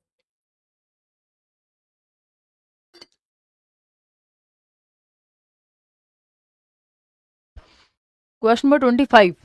good night ma'am, good night भाई, सो जाओ। देखिए एक बार, अगर हम देखें यहाँ पे, तो which of the following statements about socialisation, सामाजिकरण पे एक सवाल आता ही है। सोशलाइजेशन क्या है, समाज में रहने के तौर तरीके, नियम कायदे कानून सीखने की प्रक्रिया सोशलाइजेशन या सामाजिकरण कहलाती है। Process through which you become the active member of society. ठीक है, अब देख लेते हैं, socialisation happens only during childhood. देखिए सोशलाइजेशन क्या है, एक प्रोसेस है, प्रक्रिया है, और प्रक्रिया जटिल होती है, कभी भी सिंपल नहीं होगी, कॉम्प्लेक्स होगी। चाहे वो प्रेम की हो, सामाजिकरण की हो, विकास की प्रक्रिया हो, लर्निंग की प्रक्रिया हो, ये सब कॉम्प्लेक्स प्रोसेसेस हैं। और प्रोसेसेस कभी रुकती नहीं है, ध्यान रखिएगा। डेवलपमेंट भी जीवन पर्यंत चलता है, लर्निंग भी जीवन पर्यंत चलती है, सोशलाइजेशन भी जीवन पर्यंत चलता है। प्रोसेसेस रुकती नहीं है, प्रोसेसेस ऑनगोइंग होती हैं। तो ये सिर्फ चाइल्डहुड में होगा, ये कहना गलत है ना, कि केवल बाल्यावस्था में होगा। ये जीवन पर्यंत चलता रहता है, समाज बदलता रहता है, समाज के लोग बदलते रहते हैं, नियम कायदे कानून तौर तरीके, पहनने से लेके, खाने से लेके, बात करने के तरीके बदलते रहते हैं। ठीक, सोशल, इवन जो लीगल और इलीगल चीजें हैं वो भी बदलती रहती हैं समाज में, क्योंकि समाज बदल रहा है, चीजें बदल रही हैं, अडेप्ट कर रहे हैं हम समय के साथ। तो ऐसा नहीं सिर्फ चाइल्डहुड में होता है। सोशलाइजेशन इज कल्चर, जैसे आप मूवीज देख रहे थे, आज से 20 साल पहले बन रही थी, आज अलग तरह की बन रही होंगी। क्यों? क्योंकि समाज बदलता रहता है। ठीक, तो सोशलाइजेशन इज कल्चर इंडिपेंडेंट नहीं भाई, कल्चर इन्फ्लुएंस्ड होता है। जिस संस्कृति में आप होंगे उस तरह से आपका सामाजिकरण होगा, है ना। कॉन्टेक्स्ट न्यूट्रल नहीं हो सकती, कॉन्टेक्स्ट बेस्ड होगा। जो सामाजिकरण है वो समाज पे निर्भर करेगा ना, कल्चर पे निर्भर करेगा। कल्चर न्यूट्रल या इंडिपेंडेंट नहीं हो सकता, नॉन डिपेंडेंट होगा, कल्चर डिपेंडेंट। हर एक भारतीय संस्कृति में अलग तरह से सामाजिकरण होगा, अलग सही और गलत की परिभाषा होगी आपकी, अलग तरह का समाज है, यूरोपियन कंट्रीज में या वेस्टर्न कंट्रीज में अलग तरह का होगा। देखिए, norms and beliefs can not be acquired through the process of socialisation. नहीं भाई, नॉर्म्स एंड बिलीफ्स ही तो एक्वायर करते हैं हम सोशलाइजेशन की प्रोसेस में। जो सामाजिक धारणाएं हैं, मानदंड हैं, यही सब तो अर्जित करते हो, क्या सही है क्या गलत है, क्या समाज सही मानता है, कैसे रहते हैं, है ना, त्योहार कैसे मना रहे हो, ये सब भी ये सोशलाइजेशन कल्चर से ही सीखा है। Socialisation cultivates shared sources of meaning and values. ये बात सही है कि सब मिलकर दिवाली मना रहे हैं तो सबको मजा आ रहा है। नहीं तो सोचो, आज क्या डेट है, आज 20 अगस्त है, मैं दिवाली मनाने लूंगा, अकेले फोटो डालूंगा आपके लिए इंस्टाग्राम पे कि हैप्पी दिवाली, आप कहोगे दिमाग चल गया इनका, है ना। तो मैं कहूंगी नहीं नहीं, ऐसे ही होता है। तो कुल मिला के बात क्या है, सोशलाइजेशन क्या कल्टीवेट करता है आपके अंदर, सामाजिकरण, साझा अर्थ, यानी मीनिंगफुल कब होगा, सब मिलकर 15 अगस्त मना रहे हैं, सब मिलकर दिवाली मना रहे हैं, तो ये मीनिंग क्रिएट करेगा एक, कि सामाजिकरण साझा अर्थों एवं मूल्यों को, वैल्यूज के सेम वैल्यूज, जब कुछ लोग या काफी सारे लोग ग्रुप में बन रहा होगा तो उसका एक मीनिंग होगा, एक वैल्यूज, शेयर्ड वैल्यूज होंगी कि हाँ देखो ये वाला ग्रुप है, जो इंडियंस हैं वो अमेरिका में रह रहे हैं तब भी दिवाली मना रहे हैं, तो एक मीनिंग क्रिएट होगा, शेयर्ड वैल्यूज होंगी, जो कॉमन वैल्यूज शेयर कर रहे होंगे कुछ लोग या काफी लोग। तो वो सामाजिकरण की प्रक्रिया में ये चीज होती है, क्योंकि जिस समाज में आप बड़े हुए हैं आपने बचपन से देखा है कि हाँ हमारे घर में इस त्योहार पे ये ऐसा होता है जी, सब नहाते हैं, पूजा करते हैं, तो ये एक शेयर्ड वैल्यू क्रिएट हो गई, या कोई ईद मना रहा है तो उसके लिए वो शेयर्ड वैल्यू क्रिएट हो गई। क्वेश्चन नंबर 26 देखिए, an 8-year-old child is shown 2 identical rows of 6 coins, यानी 6 कॉइन है, 6 कॉइन है, 6 सिक्के हैं, 2 आइडेंटिकल रोज हैं, 1 रो इज स्प्रेड वाइडर, यानी थोड़े दूर दूर सिक्के रखे हुए हैं, और द चाइल्ड स्टेट्स, यानी ये मान लो आप, तो ये रो लंबी हो जाएगी क्योंकि दूर दूर हैं ये सिक्के, है ना, तो एक वाइडर है एक थोड़ी शॉर्ट है, पास पास में रखे हुए हैं। बोथ रोज स्टिल, बच्चे ने कहा कि both rows still have the same number of coins, बच्ची ने देखा और कहा दोनों में सेम है, बेशक ये लाइन लंबी लग रही है बट दोनों में सेम है, 6 है, 1 2 3 4 5 6, 1 2 3 4 5 6, 6 ही तो है। इसका मतलब बच्ची कॉन्क्रीट ऑपरेशनल में जा चुकी है 7 से 11 वर्ष में, कंजर्वेशन आ गया है। बिकॉज यू डिडेंट एड और टेक एनी अवे, कि आपने 6 ही सिक्के थे, ना आपने निकाला एक ना हटाया है, 6 के 6 ही हैं। द चाइल्ड डेमोन्स्ट्रेट्स, बच्चा क्या प्रदर्शित करता है, कंजर्वेशन, यस, ईगो सेंट्रिज्म तो है नहीं यहाँ, ट्रांसडक्टिव रीजनिंग भी नहीं होगी क्योंकि ये प्री ऑपरेशनल में होगी, दोनों 2 से 7 में होंगे, यहाँ 7 से 11 में पहुंच गया ना, जैसे ही उसने कहा कि दोनों में बराबर हैं।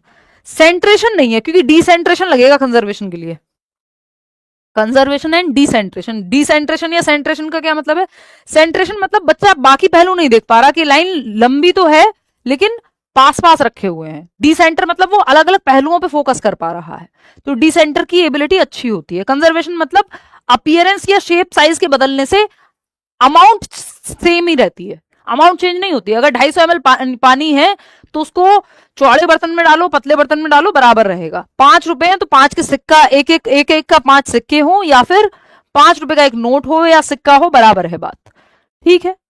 चलिए खैर आगे बढ़ते हैं, क्वेश्चन नंबर 27 देखिएगा, ये क्या कहता है, an assessment approach aiming to support students learning is characterised by, यानी एक आकलन का तरीका जो सीखने का समर्थन करे उसको पहचानना है आपको, यानी बच्चा जहां एक्टिव हो, सिंपल बात है। Consideration of the method of solving the problem along with the outcome, परिणाम के साथ साथ समस्या को हल करने की विधि पे भी ध्यान देना, हाँ बच्चा एक्टिव होगा इसमें। Examinations conducted at the end of the year through objective type question, इसमें उतना एक्टिव नहीं होगा। Focusing only on inaccuracies while ignoring the process, बच्चे सीखते कैसे हैं उसको छोड़ के सिर्फ कमियों पे ध्यान देना, ये भी गलत है।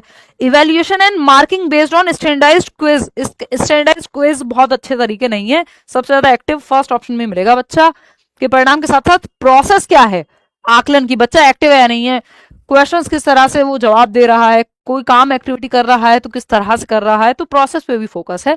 First option is the right answer. कितने लोग सही जवाब दे रहे हैं, 92, बहुत ही बढ़िया। तो आप तो अब एक्सपर्ट हो ही चुके हैं एक्सपर्ट सीरीज के माध्यम से। क्वेश्चन नंबर 28 पे आ जाइए फटाफट से, क्या कहता है क्वेश्चन नंबर 28, ये कहता है student refrains from talking during class because I want my teacher and peers to think of me as a well behaved respectful student.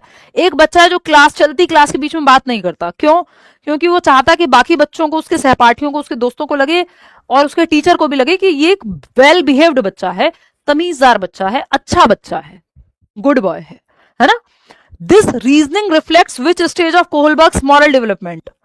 Kohlberg की कौन सी नैतिक विकास की किस चरण में है बच्चा? Good boy, nice girl, third stage है ये। इंटरपर्सनल कंफॉर्मिटी भी कहते हैं इसको, जिनको नहीं पता 51% लोग ही सही जवाब दे पा रहे हैं। गुड बॉय नाइस गर्ल लिखा होता तो अभी कह देते आप। म्यूचुअल एक्सचेंज या म्यूचुअल एक्सचेंज तो खैर सेकंड को कहते हैं। ये इंटरपर्सनल कंफॉर्मिटी है, यानी एक दूसरे के हिसाब से अनुरूपता दिखाना। ये good boy nice girl approval के लिए है, कंफर्म कर रहे हैं, जो बाकी सब कर रहे हैं वही कर रहे हैं, क्योंकि आपको अप्रूवल चाहिए। पनिशमेंट एंड ओबीडियंस तो यहाँ पनिशमेंट से बचने के लिए कर रहा होता तो हो जाती, ये फर्स्ट है। सोशल कॉन्ट्रैक्ट ओरिएंटेशन तो फिर आप फोर्थ पे चले जाएंगे। यूनिवर्सल एथिकल तो फिर आपका सिक्स्थ हो जाएगी, ठीक। लॉ एंड ऑर्डर ये फिफ्थ हो जाएगी और ये सिक्स्थ हो जाएगी। लॉ एंड ऑर्डर लिखा होता तो फोर्थ हो जाती है। तो फर्स्ट ऑप्शन ही है यहाँ। इसको गुड बॉय लिख दे या इंटरपर्सनल लिख दे, वो इंटरपर्सनल कंफॉर्मिटी लिख दे, बात एक ही है। Which of the following teacher strategies directly promote the development of executive functioning skills in middle school learners? Basically बच्चे कहाँ एक्टिव हैं ये पूछा है आपसे। Guiding students to break long term projects into weekly sub goals, ये तो अच्छी बात है, पार्ट्स में तोड़ के बच्चा एक्टिव है।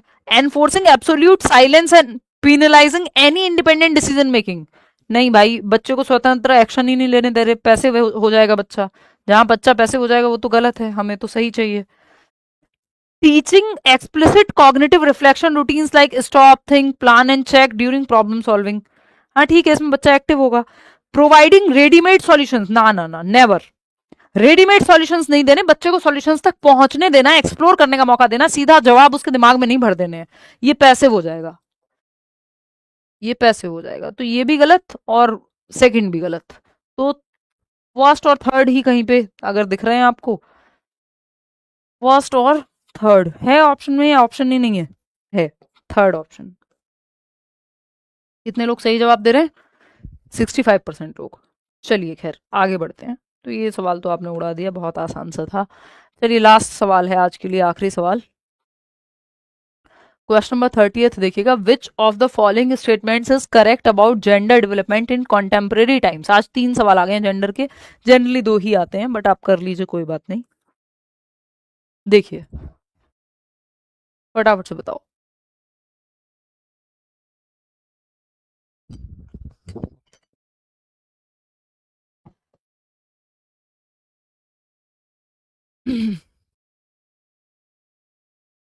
क्वेश्चन नंबर 30 देखिए एक बार और जवाब दीजिए, आखिरी सवाल है आज का। फिर आप अपने घर जाएंगे और मैं अपने, मतलब हम दोनों अपने अपने घर हैं, बट ये कहते हुए अच्छा लगता है। एनीवे ऐसे वाइब आती है ऑफलाइन क्लास वाली। देखो सेकंड ऑप्शन कह रहे हैं 54% लोग। चलिए देखते हैं। Which of the following statements is correct about gender development in contemporary times, यानी मॉडर्न टाइम्स में हम जेंडर को कैसे देखते हैं। कॉन्टेम्परेरी टाइम लिखा हो मतलब मॉडर्न टाइम की बात हो रही है, समकालीन आज के समय की बात हो रही है।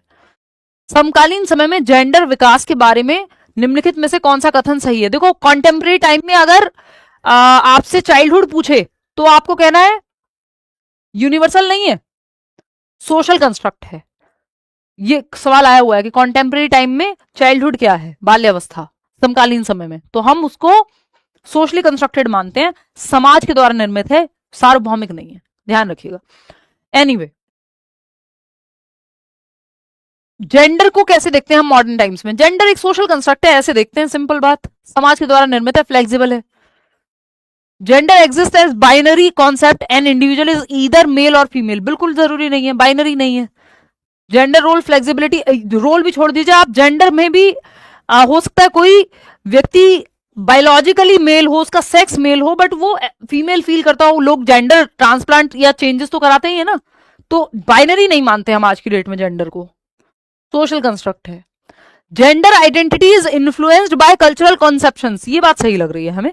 और कितने लोग सही जवाब दे रहे हैं? 64% लोग, कि कल्चर का प्रभाव पड़ता है जेंडर पे, सोशली कंस्ट्रक्टेड है ना, ठीक है। Gender is purely and solely determined by an individual's anatomy at birth, वो सेक्स कहलाएगा, बायोलॉजिकली जो डिटरमिन होगा। जेंडर समाज के द्वारा निर्मित है। जीएस, जेंडर सोशली कंस्ट्रक्टेड है, और सेक्स बायोलॉजिकली, एस बी या बी एस बोल देना आप, ठीक है। जीएस और बीएस याद रख लो। जीएस मतलब जेंडर सोशली कंस्ट्रक्टेड, और जो सेक्स है वो बायोलॉजिकली कंस्ट्रक्टेड। हिंदी में कई बार लिंग ही लिखा होता है, बट इंग्लिश में पढ़ लेना, जेंडर लिखा है या सेक्स। जेंडर लिखा है तो सोशल, सोशल कंस्ट्रक्ट समाज के द्वारा निर्मित संरचना, और सेक्स लिखा है तो बायोलॉजिकल यानी जैविक संरचना है।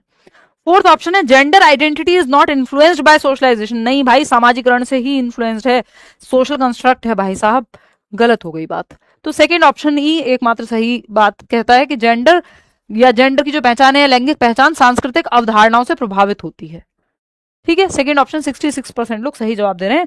आउट ऑफ 30 क्वेश्चंस कितने ठीक किए वो आप कमेंट करके बताएंगे इस सेशन के बाद। इस सेशन का पीडीएफ आपको कल मिल जाएगा, आंसर्स मार्क्ड मिल जाएंगे। ये बैचेस हैं करियर लैब पर, pedagogy special, C TET, super TET, डीट प्लस बी, ये सब बैचेस में एडमिशन ओपन है। जिसमें आपको लगे कि आपको पढ़ने की जरूरत है कंप्लीट बैच में with notes and mock test and everything else, तो आप एनरोल कर सकते हैं। लाइक शेयर सब्सक्राइब कर देंगे अगर नहीं किया है। टेलीग्राम चैनल पे आपको पीडीएफ मिल जाएगा, लेट्स लर्न स्क्वाड। इसके अलावा आउट ऑफ 30 क्वेश्चन कितने ठीक किए, और आपके 2-4 सवाल मैं ले लेती हूँ, क्या आप पूछ रहे हैं वो भी आप बता दीजिए मुझे। और इसके अलावा अगर आप कुछ और कहना चाहते हैं तो वो भी कह सकते हैं, है ना। लाइए लैपटॉप दे दीजिए और आप चले जाइए। देखिए क्या कह रहे हैं आप।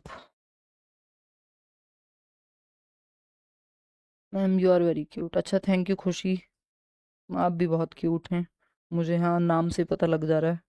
मजाक कर रही हूँ, कभी दिल पे ले लो, मतलब क्यूट तो आप सभी ही हैं। लास्ट टाइम 74 था, इस बार पढ़ाई कर रहे हो तो हो जाएगा यार। Ma'am why are the questions are not getting solved even after completing the entire syllabus. देखो एक तो क्वेश्चंस ना थोड़े अच्छे लेवल के करते हैं हम, और दूसरा ये है कि आपने इनफ प्रैक्टिस नहीं की है। सिर्फ सिलेबस कंप्लीट करना इनफ नहीं है, एटलीस्ट पिछले 2 साल के 3 साल के सवाल आपने लगाए हुए हों, क्योंकि लैंग्वेज पूछने का जो तरीका है ना क्वेश्चन का, वो अगर आप पढ़ के ही नहीं समझ पा रहे क्वेश्चन को, इसीलिए तो यहाँ इतना जो ये गले का इतनी एक्सरसाइज हो रही है, बोलते बोलते थक जा रही हूँ, वो क्यों है कि आप क्वेश्चन को पढ़ के समझने की अप्रोच डेवलप कर लें, इसलिए तो इतनी प्रैक्टिस कर रहे हैं, समझ रहे हो। तो वो धीरे धीरे होने लगेंगे। अभी इसका मतलब आपने बिल्कुल प्रैक्टिस नहीं की है, या कम प्रैक्टिस की है, या सिर्फ आसान सवाल किए हैं। कॉन्सेप्चुअल सवाल आते हैं इस तरह के, तो थोड़ा जरूर 15 दिन की स्ट्रेटेजी, यार मैं कोशिश करती हूँ कि कल बना दूं, है ना। चलिए, वैसे आपको करना कुछ नहीं है, सिंपल नोट्स पढ़ लेने जो फ्री नोट्स दिए हुए हैं, और 2-3 साल के पुराने पेपर सॉल्व कर लो। ये आपको लगेगा सिंपल सी बात, बट ये सिंपल सी बात नहीं है। इतना कर लोगे पेपर बचेगा नहीं, सीटेट का क्रैक हो जाएगा, है ना, लिटरली क्रैक हो जाएगा। क्योंकि आपने नोट्स पढ़ लिए तो बेसिक आपका वहां से क्लियर, फिर आपने प्रीवियस ईयर कर लिया, इतना ही सिंपल है। बस थोड़ा लास्ट टाइम पे फोकस करके पढ़ लो आप।